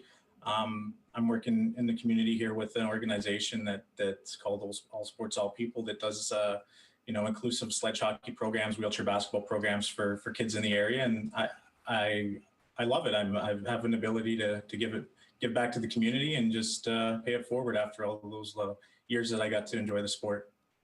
Hey, Brad, good to see you. 2006 was a long time ago. You are a huge part of that. How has the game changed from 2006 when Canada beat Norway 3-0 to where the game is today?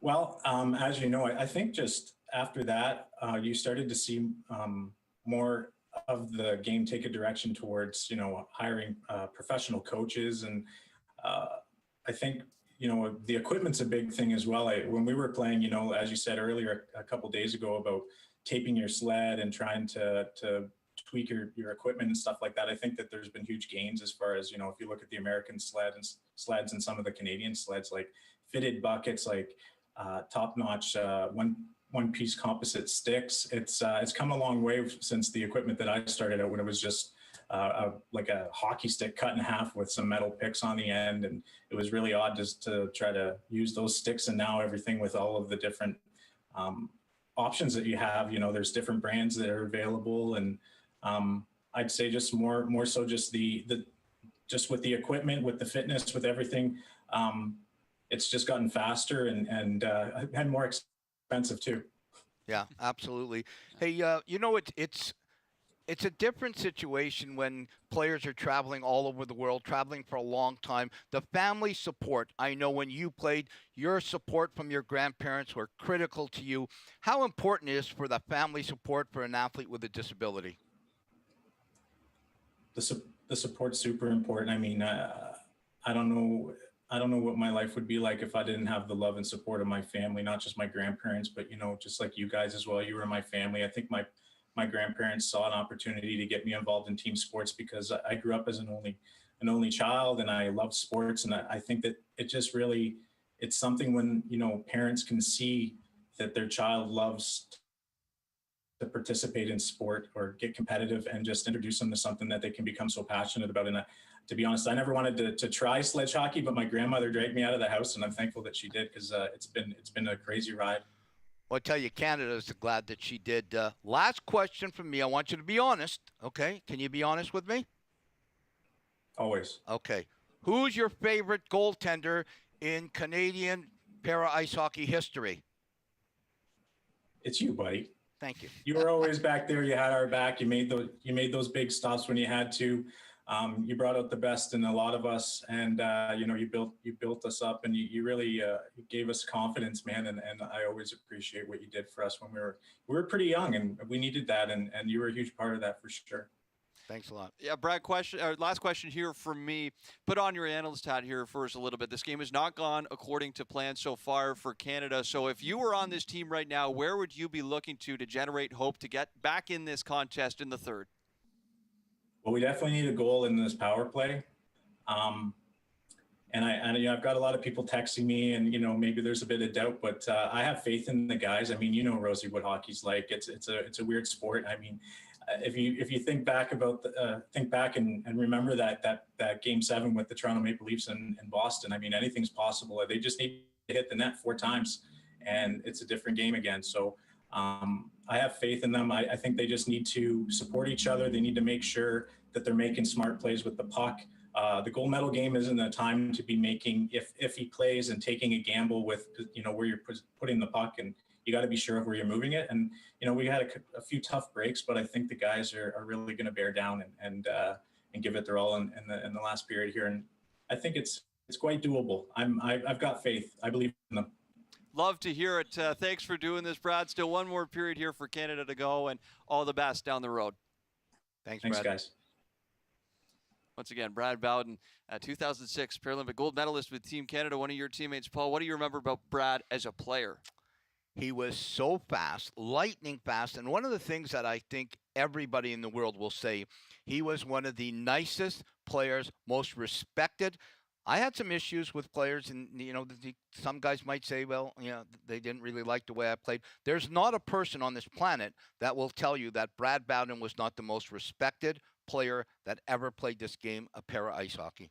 And thrilled to have him as part of our show right here on the Para Ice Hockey, or the Canadian Para Ice Hockey Show, right here, as we'll take a break, and more to come for the second intermission as we get set for the start of the third in this gold medal final between Canada and USA.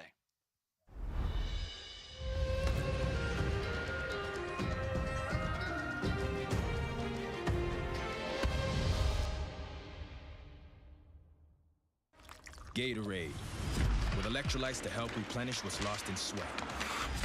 Carbs to help fuel your working muscles. And fluids to help you hydrate.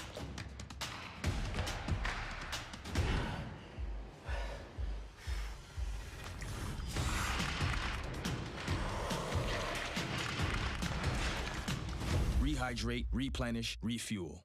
Scientifically formulated, so you never stop competing. Gatorade. To tackle climate change, we all need to do our part. That's why the Government of Canada is taking action to help protect our environment. We're reducing plastic waste. We're making our homes and buildings more energy efficient. We're building a cleaner, greener economy. Find out how you can help leave a healthier environment for our kids and grandkids. A message from the Government of Canada.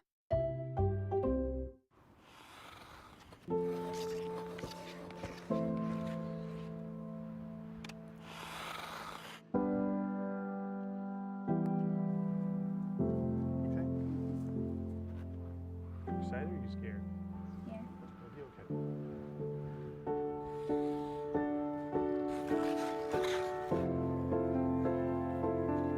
Courage. What we learn from play, we learn for life. First win, but not the last. Check. Into the spotlight. Check. Injured and out. Check. Prove them wrong. Check. Worth it? Always. When you find what moves you, it gets you through. You can now get anything delivered with Uber Eats, but take it from me, that doesn't mean you can eat anything you get. Burger, that is an eats.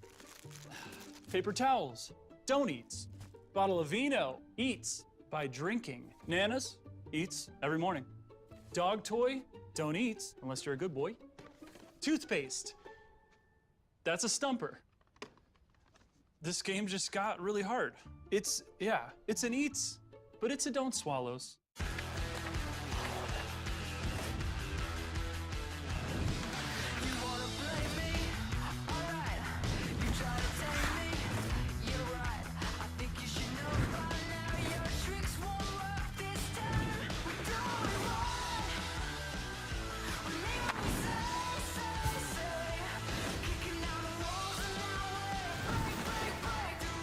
Start your impossible. Toyota, proud sponsor of the Olympic and Paralympic Games.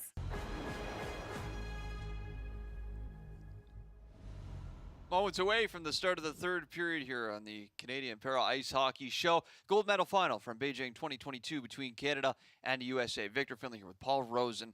Okay, Paul, where does Canada look to here to try and turn things around? They've got to erase a 4-goal deficit against USA. Straightforward. They have to score. They had a 5-on-3 and did really nothing. They still have, I think, about a minute left in this power play. They have to score here. Get Bridges or McGregor. Those shots that came in the game against Korea under the bar, they haven't had one of those yet. Yeah, Lee has made some stops, but not really any tough stops. And they have to go upstairs. They have to get a goal. It's critical. Vital to being back in this game to score on this power play. This would be a monumental comeback for Canada, but never say never. There is still time left. 15 minutes, clean slate on the clock for Canada to start this third period of play at National Indoor Stadium. The United States of America is looking to try and make it 4 Paralympic gold medals in a row in para ice hockey, and they'll have to kill off a penalty to try and make that a reality here to start the third period with Noah Grove in the box and players back on the ice. I tell you one thing, Victor, if you would have told me going into the third period of the gold medal game that the U.S. would be up 9-0 on the Canadians, I would have said no chance. But they are. 5-0 in the first game, 4-0 in this game. So we'll face it off at center ice. Declan Farmer against Billy Bridges. And off the face-off, it comes right back to Adam Dixon. Just every pass is not clicking. There's just nothing going on right for them. So Greg Westlake moves it off the end boards. Move back up ice to center where Liam Hickey picks it up. Picked up again by Westlake. Now here's Billy Bridges trying to pull the trigger. No angle to shoot there on the far side as the power play winds down. And 30 seconds into the period, we're back to even strength. Correct me if I'm wrong. I think it's 4 penalties for the U.S. in this game, not 1 for the Canadians. Am I correct? Well, penalty shot for USA. Yes, so you're right, technically.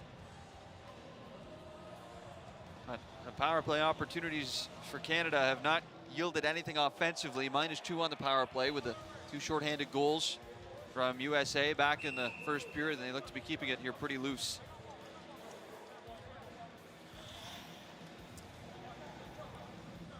Look at American head coach David Hoff, originally from Bottineau, North Dakota.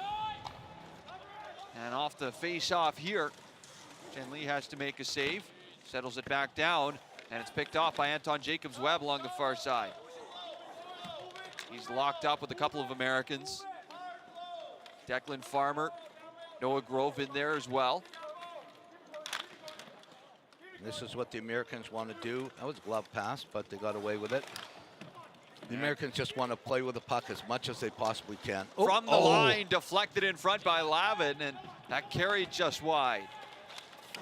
Pauls back out to center. Jacobs-Webb bumped by Farmer. Roybal at center was worked over. As back into the American zone it goes. Pauls off the end boards. Directs it over for Wallace. High off the glass and back around. Liam Hickey runs into his man Farmer. Pops out high in the slot. McGregor couldn't settle it. And back to center ice comes Farmer. Sends it in the rest of the way. Dixon falls over as he lunges out to get the puck, sends it right back up the middle. Here's the shot. That one carries high from Malik Jones. And right back around to the near side. Wallace In front of Lavin, comes back out to Jack Wallace up the middle for Jones. Couldn't get the shot off. And Wallace fans on that attempt as well as Hickey chips it to the far side. Out to center, just over the line for Misiewicz to play it. Here comes Misiewicz back up ice, past Jacobs Webb. And played it across for Malik Jones, who didn't spend long with control as it comes back to the neutral zone. And along the near side boards in front of the penalty box. Play gets jammed up. Every opportunity that the Canadians have in the neutral zone, getting the puck into the offensive zone, there's an American body to take it away, fire it down the ice. Nothing seems to be working. Whoa, that was tricky. Lee bumps this one over. Off the boards, back down the ice. Turnover at the American line. Dunn looks to throw it up the middle. Instead, it comes out to Armstrong. That was back over the line, so he just throws it in. There's a perfect example. Just one more inch, and they've got a 2-on-1, and it leaks out. Here's Billy Bridges. Oh, and he hits the post. Ben Delaney with a follow-up chance, and it's been that kind of game for Canada. Billy Bridges letting it fly here with 11:30 to go in the third. Another shot, that one much weaker, and Lee searches that one out with the glove and hangs on for the whistle. Absolutely, he had him beat. Bridges with an absolute beauty shot. That's not the shot. Oh, that's the one deflection. That leaked, deflected by an American player that leaked out.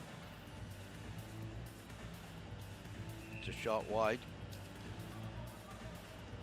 Here's the shot. Bridges comes in, waits. Classic Bridges had some beat on the long side to the blocker, but the iron, Jen Lee has the iron working for him today.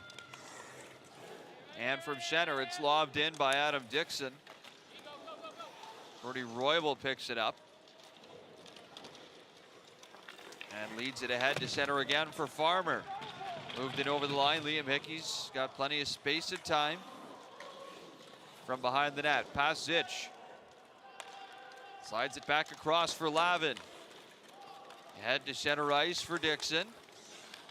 And leads that ahead for Westlake, who goes into the corner to fetch it. Run into by Roybal. Far side, McGregor. Puck tumbles wide. Back around to the near side. From the line. Doesn't get through. Paul stops it. Redirected up to center. And that's one thing that Roybal and Farmer do for great offensive players. They come back, they play defensive, they play a full game, and they throw their body around. That's why they're so great.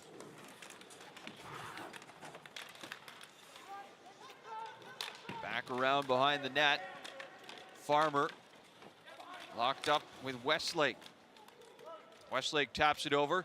Dixon tries to scurry over to it. He's knocked into the boards by Farmer. Another big shoulder by Farmer on Dixon. Have seen some big hits today in this contest, as you would expect from a gold medal final between Canada and the United States. Is Malik Jones dancing around in the corner. Looks to center, and he did, as it was poked away by Larocque, who got his stick out there. Great play by a young, talented player, Malik Jones. The future is bright for the USA.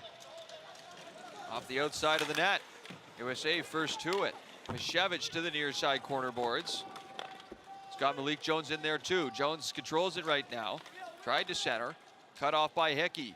Up and over and lands at center, down the ice. That's going to be icing, charged to Canada. That's definitely not the way Ken Babby drew it up in the intermission. And there's Billy Bridges. 14 shots on goal. Wow. Had the hat trick against South Korea in the semifinal.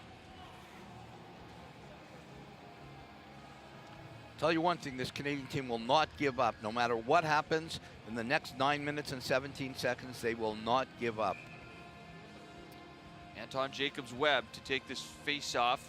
As I say that, he's waved out in favor of Garrett Riley.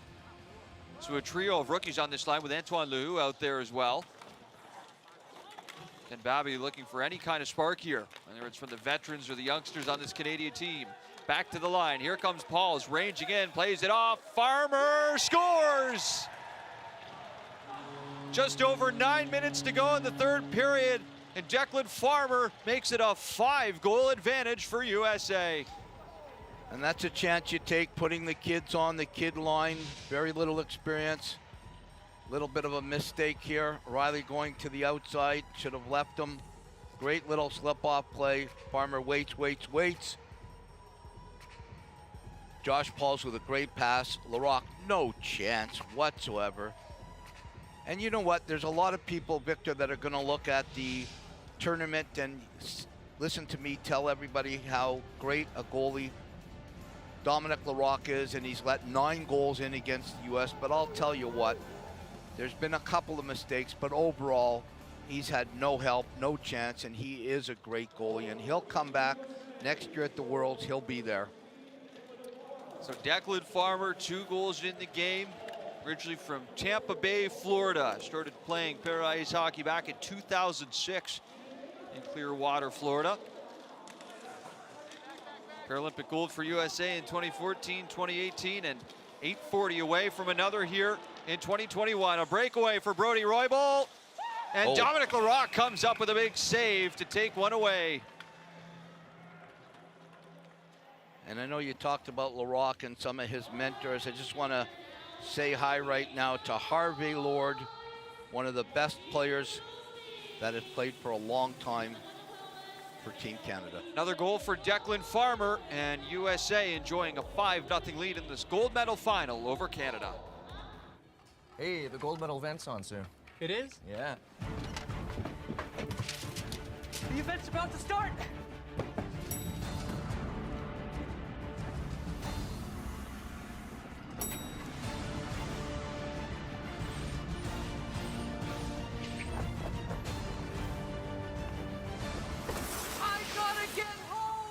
Or we can just watch it on the 5 TV app. Watch anywhere on any device with the 5 TV app. 18 points now in Beijing 2022 for Declan Farmer. Here's the last one, his 7th goal of the tournament. Between Farmer and Roybal, it's 15 goals for the two of them. That checks out. 8 and 7. Wasn't great in math, but I got that one right. You did. 8 and Very 7. good. That was without a calculator too, Paul. I'm telling you, I was counting on my fingers, though. You can count to 15 on your fingers, Paul. I toes too. Back along the near side. It's Zich. Looks to thread it down low. Mishevich right back up the middle. Farmer looking for the hat trick, and he sends it wide. Westlake off the boards. Back to the near side for Liam Hickey. Elevates this one to center. And Zich picks it up. Up to Mishevich. Off the boards and in. And I'll tell you, the next 7 minutes and change is going to be tough for a guy like Westlake, knowing that a great career is ending and not ending the way you wanted it to. Back along the far side, Jones tied up with McGregor. Here's Dunn. Looks to pass it up the middle, and the United States come back the other way in transition. Big time numbers, 4-on-1. Eustace, far side, and that one hits the crossbar. Larocque might have got a piece of it as well as Roybal runs into his man Dunn along the near side. And back out to center again. You're down 5-0 and you allow a 4-on-0. That is unheard of. Dixon off the boards to center. And the States gather control again. Josh Pauls. Back low in his own zone with Noah Grove. And out to center it goes again. The unusual thing there on the 4-on-0 is you didn't see a pass. The player hit the post, but usually you're on a 4-0, there'll be 1, maybe 2 passes. Back down the ice it comes. Good race for it there as Roybal was under pressure the whole way from Billy Bridges. Back out at center. Wallace over the line, takes a bump from Bridges. Wallace stays with it, and Larocque makes another save. And a whistle here is blown back behind the play. Well, there'll definitely be disappointment. The players wanted to get that goal back from 2006, but I'll tell you, Delaney's taking a penalty here. The players that won in 2006 that are watching, you know, the Harvey Lords, like I said, the John Labontes, the Todd Nicholsons, the Sean Mathesons, they wanted this so bad for the team. There's nothing better than winning the gold medal. It'll be a bitter defeat for the next little while. The team will recover. And I hope that Greg Westlake, and I'll talk to him in the next couple days, he doesn't put his head down at his career ended like this, because he'll go down as one of the greatest Canadian para-ice hockey players in history. No doubt about it. 5-time Paralympian. He will pick up another medal from Beijing 2022. No, it's not looking like it's going to be the color that he would have hoped. USA to the power play for the first time in this game, as Wallace slides it back for Farmer. Farmer through the middle, cut off as he turns it around. Looks to pass it over. Lane was taken away by Riley. Loose puck and fired down the ice by Liam Hickey. And that's the difference between the Canadian power play tonight and the American power play. The Canadians are just throwing it in. The Americans are keeping control in the zone, waiting. Even when they make a mistake, they're still keeping control. Here comes Roybal with speed through the middle. Held to the outside. Now Farmer looking to center. Takes his time and hands it off to Mashevich. Now he centers. Wallace couldn't get it through traffic in front. And Mashevich with it again. Passes off for Pauls. High in the zone, over to Wallace, who takes a shot. Misses left side. Back to the far side. 45 seconds to go in the 5-on-4. Back across for Wallace, and Larocque gets over to fend that off. Out of the corner again, it's Roybal. Sharp angle shot. Larocque makes another save. Putting on a bit of a clinic here is Dominic Larocque in the Canadian net. Especially in the last 30 seconds to minute. Here's Mashevich off the wing, passes across, and it misses everyone. Greg Westlake picks it up, tried to whip it out. Back up the middle. Here's Wallace again. This one's off the glove of Dominic Larocque and back into the corner. Wallace centers, no shot, one more pass. Pauls takes the shot, that's blocked. Just a couple more seconds here and Ben Delaney will return to the ice for Canada. Full strength again. Here's Declan Farmer, winding his way through to the face-off dot. He's stopped up and fresh out of the box. Ben Delaney's gonna make a play on it. Run into by Roybal and shoved ahead by Hickey. Pauls takes it in. Plays to open space on the far side for Farmer, who's lost one of his two sticks. And now Garrett Riley left it there for Greg Westlake. Westlake to center. Over for Liam Hickey. Crossing it over the line. Long range shot misses. Blocker side on Lee. Back to the far side. Picked up by McGregor. Run into by Roybal. Back around it comes again. This time Grove handles it and sends it right around the boards out to center. The Canadians will look for something here, trying to get the shutout taken away from, a big hit in the neutral zone by Tyler McGregor. McGregor and Noah Grove blew one another up at center ice. As James Dunn directed into the boards. Rico Roman out there getting a late shift for the United States. Haven't said his name in this gold medal final yet. 41 years of age from Portland, Oregon. He's the oldest player on this USA team. As they're looking for more here, it's Roman up the middle. Take it away. He hasn't played that much at all, and this will be his last games, and he is a leader, definitely a leader on this team. Ralph de Quebec is out there too, so the United States giving some ice time here to some of their players that haven't seen very much of it, if any at all, so far tonight. Here's de Quebec. Wants to pass it over for Roman. It's taken away by Hickey. I don't think you've said Roman or de Quebec's name once this game. I believe this is their first shift of the game. As Ralph de Quebec will skate back to it here. In front of Lavin, banks it off the boards over for Josh Pauls. Pauls to center. Flips this one in. Slides past Larocque. Tyrone Henry off the boards. Over to the far side, Anton Jacobs-Webb, just 21 years of age.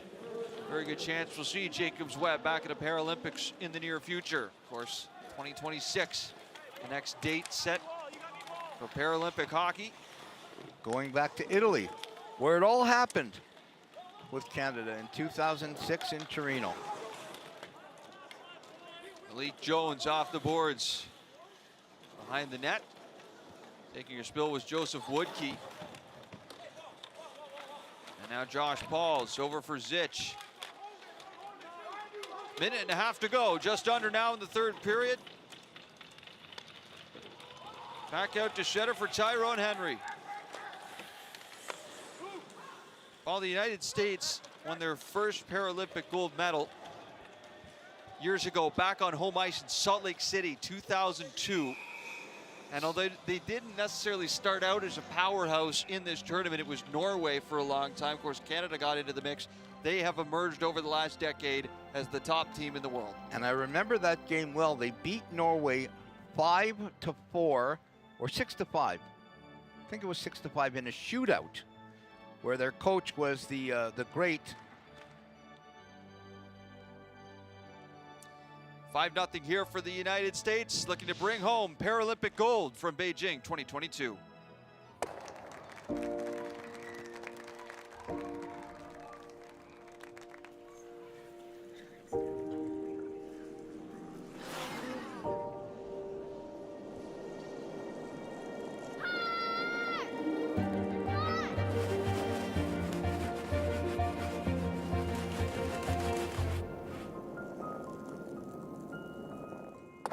Teamwork.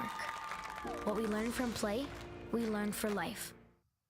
United States looking to wrap this one up.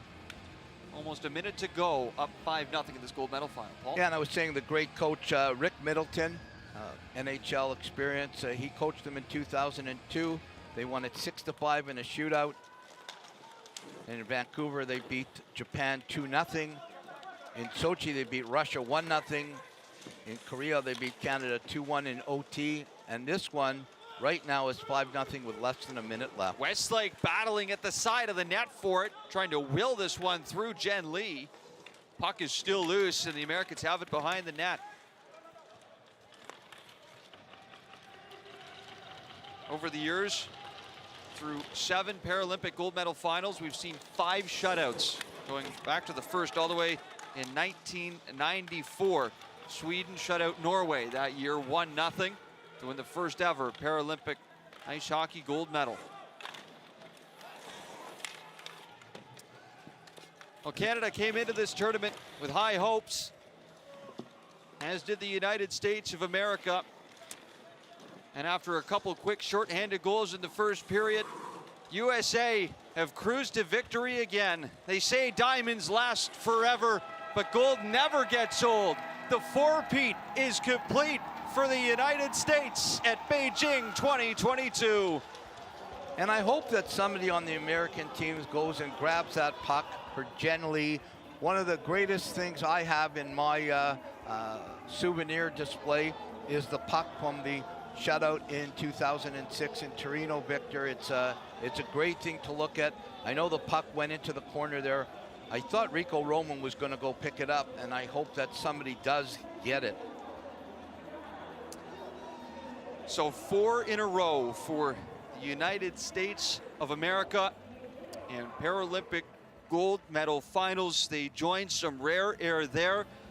The Canadian national women's team was the last Olympic team to four-peat. They did it from 2002 to 2014.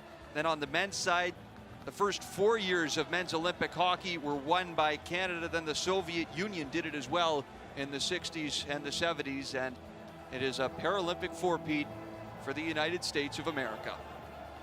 Absolutely, and they're very happy and well-deserved.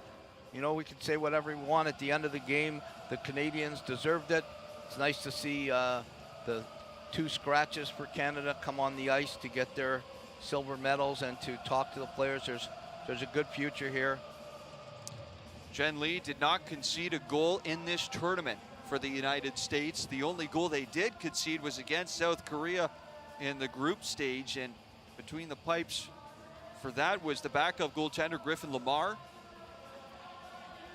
So Jen Lee, all those years as the backup to Steve Cash, gets an opportunity with Cash retiring, and now wins a gold as a starter. And he did make the stops he had to. He wasn't tested incredibly, but he made the stops he had to, a couple of real nice ones.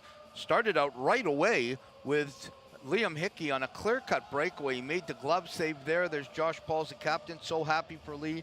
Lee's a team leader, too. Everybody in the dressing room likes him, and that's critical for the goaltender. And then everything fell apart with 2 shorthanded goals. Roybal and Farmer. Here's some of the stats here. The power play lacking for Canada in this one too, Paul. 0 for 4. That was where their opportunity stood, especially in the midway part of this game. Up on a 5-on-3 too. That's a tough one, because on a 5-on-3 in the game of para ice hockey, usually playing against teams that have so much talent, you're going to see a goal, if not 2. Here's the way it ends up. China with the bronze, shutout victory against South Korea.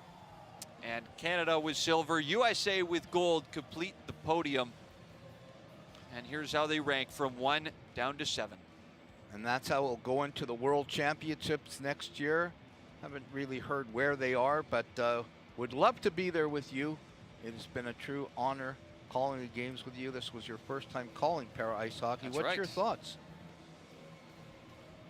Well, it's been a fascinating tournament, hasn't it? We saw the start with Canada. It wasn't what they expected, wasn't what they wanted at all with a 5-0 loss to the United States, and then looked to get a lot better over time with South Korea. And boy, Paul, it's just been a lot of fun watching this game, learning as much as I can about it. And we've been really lucky here to be able to talk to a lot of great people through the community and the game here on this Canadian Para Ice Hockey Show. Ryan Stresnitsky, Sammy Joe Small, Brad Bowden, among so many others that have taken some time out of their lives to join us.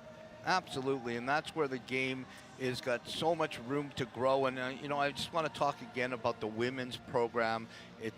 You know, we talked about it. There's some incredible women in this game of para ice hockey. We know it's not going to happen in 2026 in Italy. They've already said that, but there's a chance that the games will come back to Canada, Victor, in 2030 in Vancouver. Wouldn't that be incredible in 2030 if the women's game was in the Paralympics and we had the opportunity to showcase incredible women athletes playing this game of hockey that we love, that we've excelled in the women's able-bodied game? Why can we not have the opportunity for these women to excel in the Paralympics? Get them going. It's perfect. Let's start it right now. Everybody that's home, write whoever you can at the IPC or wherever. Doesn't matter. Let's get the women in 2030, hopefully in Vancouver, but no matter where it is, let's get them playing. Now, we were thrilled to be joined by Claire Buchanan earlier this week from the National Para Women's Hockey Team as well. So lots going on for Canada on the women's side of the game. But again, turning our focus here back, Paul, to this gold medal game today for the United States of America and Canada. What does the future look like for Canadian men's para ice hockey? Well, you're going to lose some players. I would think that a guy like Adam Dixon and Greg Westlake already announced his retirement. Bridges will probably stick around. You've got still excellent goaltending in Dominic Larocque. I hope he stays. Kingsmill is very well, has got a good future. And then you've got some great youngsters in Dunn and Henry and Hickey and even your captain in McGregor. Yeah. He's only 28 years old. That's right. There's so much to grow with, and it's just a little tweak here or there that can change everything. Yes, this was a 5-0 game, and the U.S. dominated, but they had all the puck luck. Nothing bounced well for Canada from the beginning of the game. Even Bridges, when he had the chance, hit the post. This was a game now you just have to say, we got beat by the U.S., and now it's a chance to regroup and get ready for the Worlds next year. Yeah, that's right, Paul. The Worlds are a big event for Team Canada, and although it's not Paralympic gold, you only get a shot at that once every 4 years. The World Championships are a big deal for them too, aren't they? Well, they are, and as a Canadian, you get the ring, and you know what? I got the ring here from Torino in 2006, and you get the ring for a Paralympic championship and a World Championship. So that's what they have to focus on. They're going to take some time here and lick their wounds. You never want. This is the worst possible thing. I've been on both sides. On the blue line when you win, and you're just beyond the moon. And then on the blue line, when you lose, and you have to be a sportsman, you have to win with class, but you also have to lose with class. Kids out there, you can't win all the time, and you have to lose with class. Be sportsmanlike. You're going to get that silver medal. Put it around your neck. Do not hold it. Put it around your neck. You want to take it off when you get to the dressing room, that's fine, but make sure it stays on your neck when you're on the ice, and make sure you show respect to the American team and to the Chinese team. And you have to wait there and watch and watch and watch, and this is a long, drawn-out situation. Now, Paul, you've mentioned that you were on the winning side, 2006. You brought your Paralympic gold medal with you to the studio today, but the losing experiences, what did those teach you about yourself that ultimately made you a better player and a better person? Well, you ultimately have to learn how to lose and understand how to lose before you can respect and enjoy how to win. Sometimes you think, well, hey, we've lost too many times and especially, this is back to back to back to back for the USA. So you have to, at some point, figure out what's going wrong. But most of these games, this was the first real blowout, 5-0. You go back to 2018, and they were 38 seconds away from winning the gold, 2-0. This one was USA from start to finish. The crowd is pretty excited, but there is so much young talent and so much hope and so many kids that are watching right now, boys and girls all over Canada, that are saying, you know what, I want to start training because, maybe 2026, maybe 2030, maybe 2034, this game is going to be around for a long, long time. All right, medal ceremonies and national anthems set to come your way from National Indoor Stadium in Beijing right after this.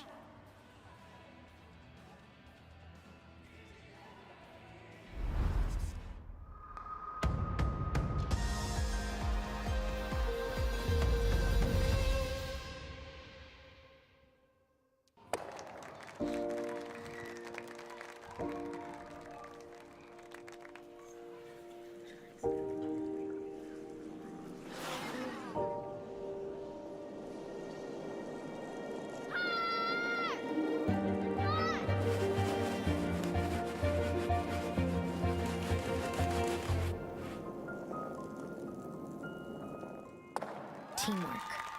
What we learn from play, we learn for life.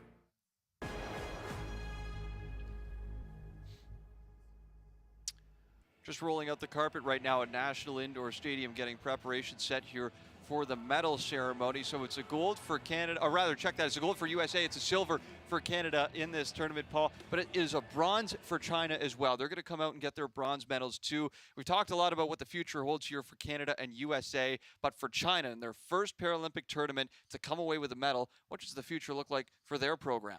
This is huge. They have some good young talent. They came up, they only lost one game, and that was to the U.S., 11-0. They'll get better in that aspect when it comes to jumping that ladder to Canada and U.S. in success. But what they did is they beat handily the bronze medal winners from 4 years ago in Korea, and they did it at home, and they did it the right way. 4-0. This is going to be absolutely something that every Chinese player will remember the rest of their life. To get a medal put on them at home. Yes, some people say it's bronze, Rosie. It's not a gold. It's a gold for them. They just started playing in the C pool in 2018. Can you imagine that? It's 2022, and they had a bronze medal and pretty well dominated. 4 wins, 1 loss, and you lose to the gold medal winner. Yeah, rapid rise to prominence, to say the least, for China. How about the rest of the tournament, though? Paul, the big news coming in was RPC, the Russian athletes, not allowed to compete. They would have been a force. They certainly would have been a factor in this tournament. And then we expected perhaps a little more from the Italians there as well. So how would you assess sort of right now where the international situation is for para ice hockey? Well, you saw for the first time ever the Norwegians not in the tournament. They have to get their grassroots program going so they can come back. Slovakia made their debut. They didn't do well. They ended up in 7th, relegation more than likely for them. I think the biggest disappointment is the Italians. They lost in the bronze medal game 1-0 4 years ago to the Koreans. They wanted to do better. They're hosting in 4 years. They will put the money and the infrastructure into being better 4 years down the road. The surprise for me is the Chinese, the way they played out from absolutely nowhere to win a bronze medal. But ultimately, it's the United States of America winning their 4th gold medal in a row and their 5th in Paralympic history. You know, it's funny, Paul, how on one side you had the Chinese who came into the tournament with so much mystery, Russian head coach that no one really knew anything about. Shen Yifeng comes off, blows the doors off the tournament, tied for top scorer in the tournament with Brody Roybal of the United States, 8 goals apiece. And then on USA, we knew exactly what we were getting. We knew who their best players were going to be, and they stepped up and they delivered, didn't they? And that's what you have to happen at all levels. It doesn't matter what level it is. Your best players have to be your best players. Your fringe guys have to come up big. You know, your third line guys, that's how you win. But your best players have to come up big. And the Roybals and the Farmers and the Pauls, that's what they did. And players on this United States team coming from all over the place, a number of different states represented. You had 3 players from Massachusetts, 2 from Illinois, 2 from California, 2 from New Jersey, and then New Mexico represented, Oregon in the mix there as well. How important is it for countries, especially like Canada too, that like the United States, they're getting players from all corners of the country? It's critical. It's critical to have guys in BC and Alberta and all different provinces out west, to Newfoundland and Labrador, which Liam Hickey, and then we've got some young talent down there that are going to come up. It was always a game dominated by Ontario players. It's not that way anymore. The grassroots program in Canada is doing well. It's alive and well. The same in the States. This is how the game goes. The minor levels are great. The junior team for Canada, the junior team for the U.S., that's what the other countries have to do. That's how the game catches up. It's not so much that everybody says, well, Canada and U.S. are here and everybody's here. Well, let's get those countries that are here to improve. And they improve by getting better coaches, finding coaches from other places. You know, the Norwegians at some point, they went to the great Gary Kingston, was an incredible coach, and they got him, and he actually helped the program get to another level. This is what you have to do. And the Chinese did it with an incredible coach who had unbelievable hockey knowledge. And what he'll do now is whether he stays on as the coach, who knows, but he'll teach. And that's what it's all about. He'll teach the young coaches in China how to coach that system. And that's what we have to do in Slovakia, in Italy, in Korea.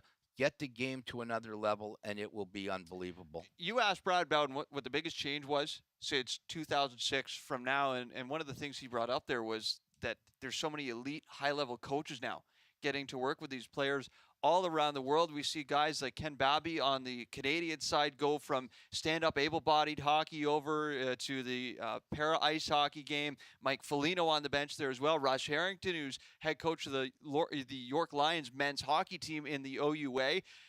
How difficult is that for coaches to transition? How much are they able to take from the stand-up game and bring over to para-ice hockey? Well, it's a perfect example. When we started with our first coach that came from the able-bodied game in Success with Jeff Snyder, who came from the Kitchener Rangers, Jeff came over, and the first thing he did was he implemented every drill that he did with the Canadian team and with his junior teams. He implemented them the same. Sometimes you have to move around a few little things because they're down on the ice with the sticks, but mostly you can do the exact same. You can play the exact same transition game. We played a left wing lock exactly at the time when the Philadelphia Flyers were doing it. And that's what gets the players to realize that, you know, this game is the same. You know, the guys we watch on TV playing in the NHL, this is the exact same thing, and that's how we get the success, because the players believe. They believe in their mind, they believe in their heart that I put this jersey on, and I'm exactly like the guys I idolized when I grew up, but I couldn't play in that league because of my disability. Right, so just waiting here on the medal ceremony presentation to be set up at center ice at National Indoor Stadium. It's a building that's seen an awful lot of hockey over the last couple of months, Paul. Always a massive undertaking, huge operation to pull off at Olympic Games and then pull off at Paralympics directly after as well. And, you know, I think we could say now that it's pretty much all said and done that Olympic hockey and Paralympic hockey have gone off pretty well without a hitch. Absolutely. And, you know, we have to remember, too, COVID. Like right, this, exactly. This was not. You were there. Yep. This was not an easy task to go. We were worried about the players. We were worried about things that could happen. Nothing did happen. Everything went off without a hitch. We haven't heard that word said really in the whole time. I was just going to say, Paul, I don't think we've mentioned COVID once on our broadcast prior to this point, which I think speaks well to how much of the focus in this tournament was on the players and the game itself. Absolutely, and I think you have to give praise to the organizing committee. You go back to Vanok in 2010. What a great job they did. I think the Chinese organizing committee did a great job. And tomorrow or later today in the closing ceremonies, they'll patch the torch. They'll distinguish the torch, and they'll pass it on to the Italians for 4 years down the road in 2026. And it seems like a long time, but believe me, 4 years will happen pretty fast. Yeah, quite an operation here to get players over to Beijing, and then a bit of an operation to get them back as well, Paul. I know I certainly don't miss the COVID testing that I had to do on a daily basis when I was back in Beijing. But this is going to be a big deal for the players to get back home, to be able to see their families. A lot of these guys have gone almost 2 months in some cases without seeing their wives, their girlfriends, significant others, and their kids. 55 days to be exact, from the time they left for Calgary for training to the time they'll be home, 55 days. And I really want to send a message to all Canadians.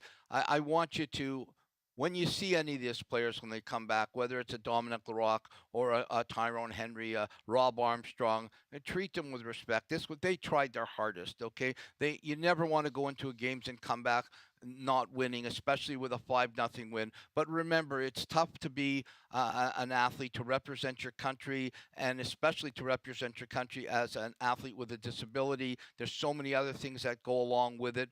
So when you see them, when you bump into them, whether it's at the airport in the next couple weeks, thank them for the effort that they did, and don't mention the game that it was 5-0. Just leave that alone, at least for a little while. We haven't seen the Chinese come out on the ice yet.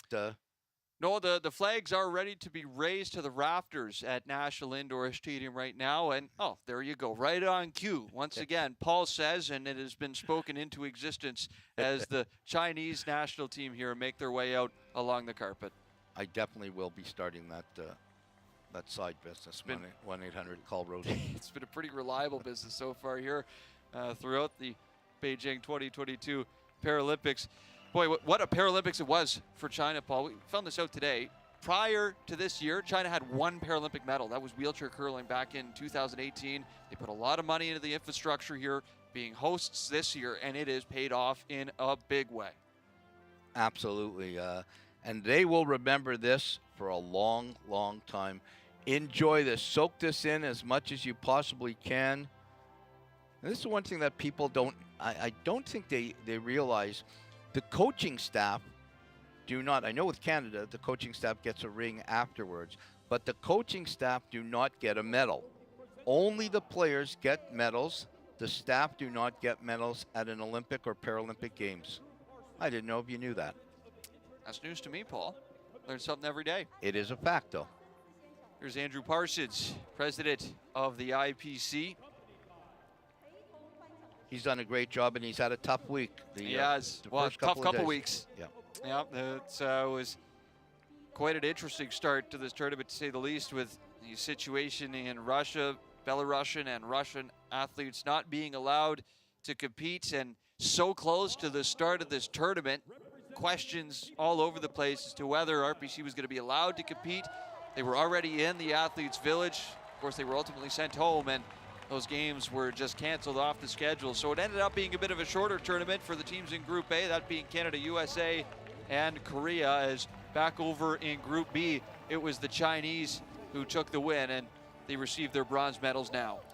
And this is the one thing that is a little different in the COVID era. The medals are put on by the athlete as opposed to being put on by the dignitaries.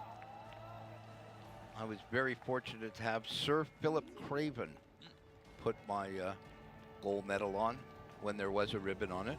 There is Yu Jing of China. She is the third woman ever to compete in the Paralympic tournament. Number 11 there on the right side of your screen. The other two women were both Norwegian, and she wins a bronze medal in a men's tournament representing her country. And these medals are absolutely beautiful. The host country takes pride, absolutely pride, in putting these medals together, designing them, making them look as beautiful as possible. Italy, when the Canadians won in 2006, were the only country to have color. The medals are gold, silver, and bronze, but in Italy it was gold, and as it's sitting here and you saw, it had a tinge of blue and pink and orange, as only the Italians can do, add a little spice to the gold medal. But it is something that these players, and you just look at this is what I love, Victor. Look at the eyes on the players as they look down at that medal for the first time, and they hold it and they smile, and they just so much love involved in this hard work, and they have that medal, and that medal's lasting forever. Nobody will, no other what happens in their lives, nobody will ever take that away from them. You know, Paul, China is not traditionally a hockey country, but make no mistake, the fans love this team, man. They love the men's team that they put together for the men's Olympic hockey tournament about a month ago, where it was a Canadian, actually, Brendan Yip, who was the captain of that squad. And they are a massive population back there in China. They support their own. And a great crowd earlier for the bronze medal game between China and Korea was reflective of that. And now the Canadians will get their silver medal. They won't right now be happy with it, but I will guarantee you in a few months, in a year, they'll look back at it. Westlake will look at his gold and his bronze and his 2 silvers, and he'll be pretty proud of it. It'll hurt right at the moment, but at least it's a medal. There's Rod Crane, did not dress in this game, Paralympic rookie from Clarksburg, Ontario. James Dunn, what a great tournament it was for him. Tyrone Henry and Rob Armstrong, pairing partners on the blue line for Canada. Zach Lavin, Captain Tyler McGregor. And you look at the faces, it's a lot different, the faces of the silver medal team towards the faces of the bronze and the gold medal team.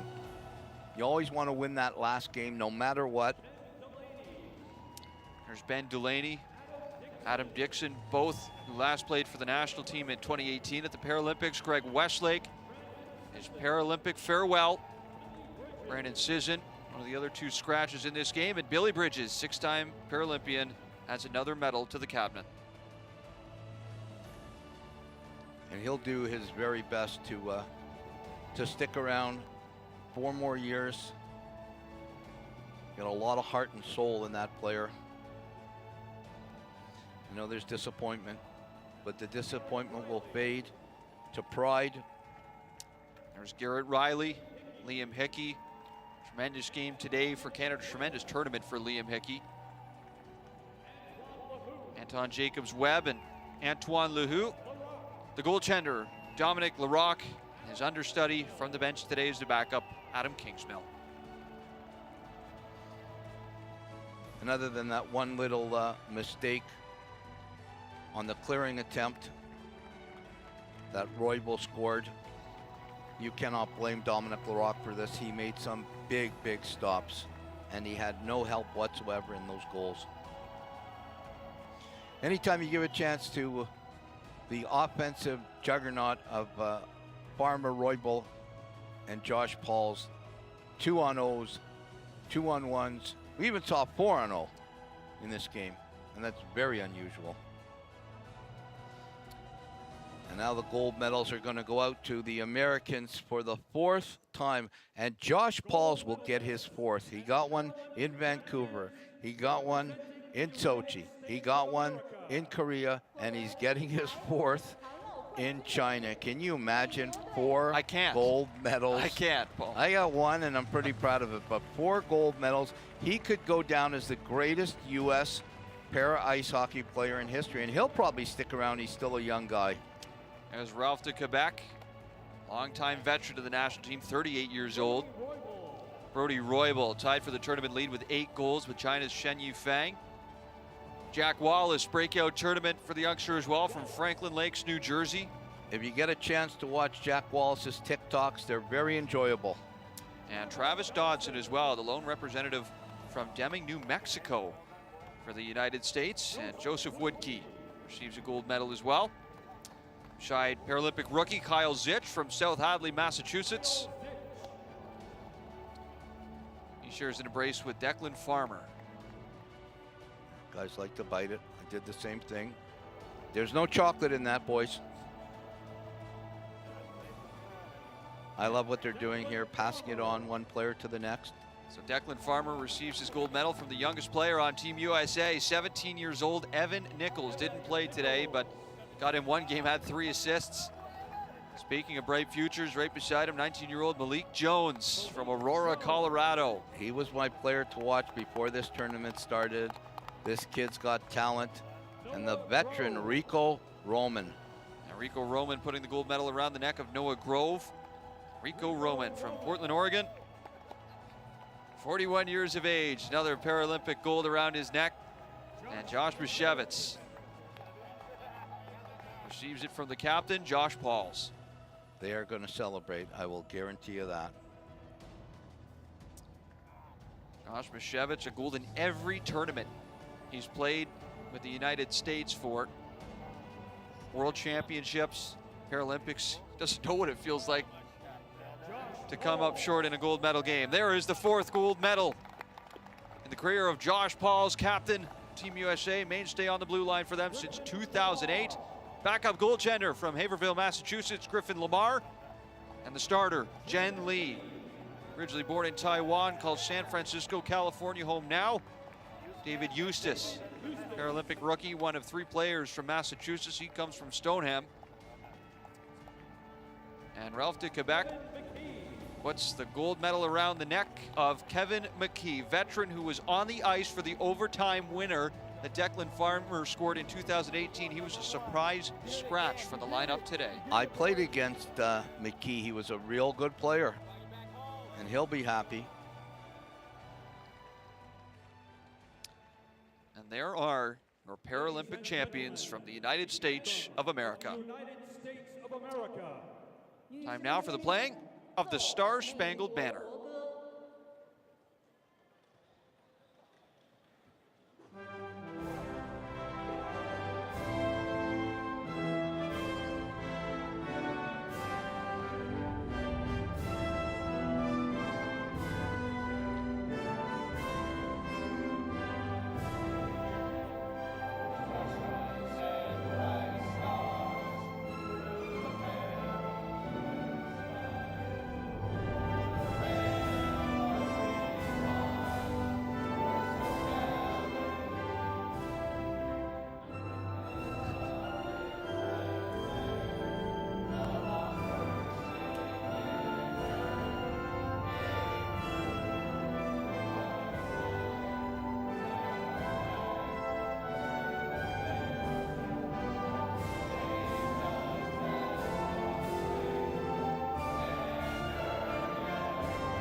Teary-eyed Jen Lee for the United States. It's a gold medal. It's a win that no matter how many times you go through the experience, it truly never does get old, I would imagine, Paul. For so many of these players, they've had to overcome obstacles in their life, adversity, to get to this point, and what a battle it's been for so many. Absolutely, and you do remember the wins. When you watch something like this, you go back to memories of 2006 and winning the game, but the Americans got full measure for their win. The Canadians will live to play another day and fight again. The gold stays the same with the United States from 4 years ago. The silver stays the same from 4 years ago, and the bronze is changed. The Koreans end up in 4th, and the Chinese get their first ever Paralympic medal in their first ever games at home. Huge. So USA will walk away with the gold. It is a long trip back home, halfway across the world for Canada as well. Paul, tell us what's next now for these players. We talked about the World Championship earlier, but I guess a little bit more in the immediate future.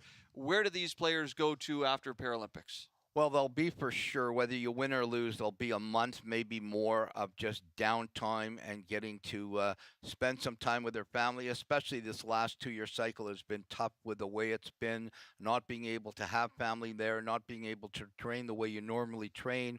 I would think probably sometime in May the program will, whether they look at the coaching staff. I'm not sure what they're going to do, but I know that Tom Rennie from Hockey Canada will review everything. You do it when you win, you do it when you lose. They'll decide what they're going to do. I would think they'll have some type of camp, development camp in May, and probably in June or July they'll pick the team for next year, because you got to start right away, and probably September start training camps and start getting ready for the World Championships. Not sure where, I haven't heard where they've been announced next year, but there will be, I'm pretty positive there'll be World Championships next year, and that's what you have to rely on now. You can't just think about this loss and think about 4 years down the road in Italy. You got to think about a potential of 2, 3 World Championships, a World Cup.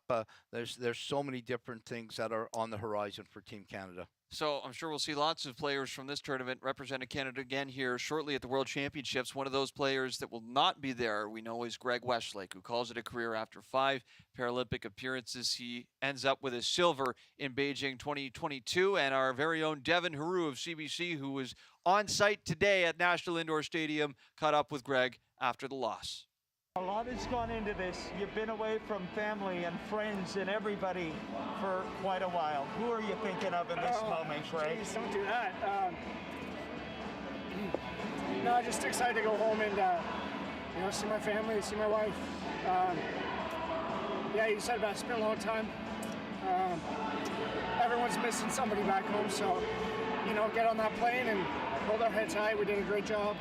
Not just today, but over the last 4 years. So, hold our heads high, get on that plane ride home, and go see our loved ones and people that care about us, and give them a big hug and celebrate the good things that happen. You've represented your country so well, Greg. Congratulations.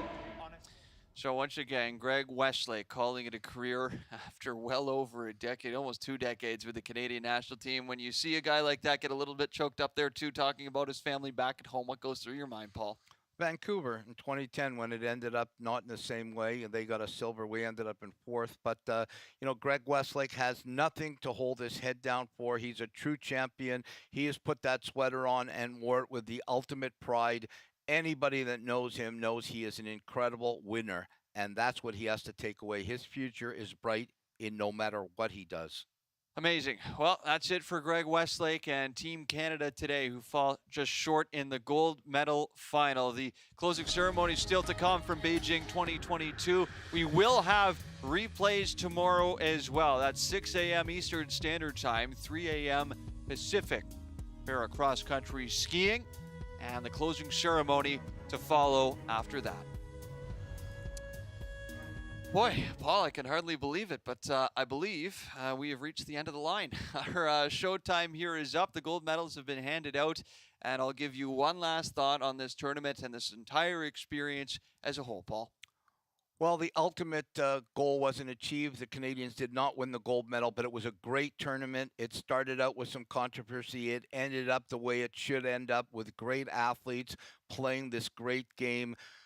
Sport for the disabled is at the highest level. People out there, I want you to get excited. This is incredible. Let's keep the train rolling. It's been an honor doing the games with you, Victor. I want to thank everybody here for making me feel comfortable the way they always have, and I'm looking forward to doing it again soon. Absolutely. Well said, Paul, and thank you as well for being such a tremendous partner here over the last 10 days or so throughout our coverage. And a big shout out as well to our small but mighty crew back behind the scenes that have made this all a reality.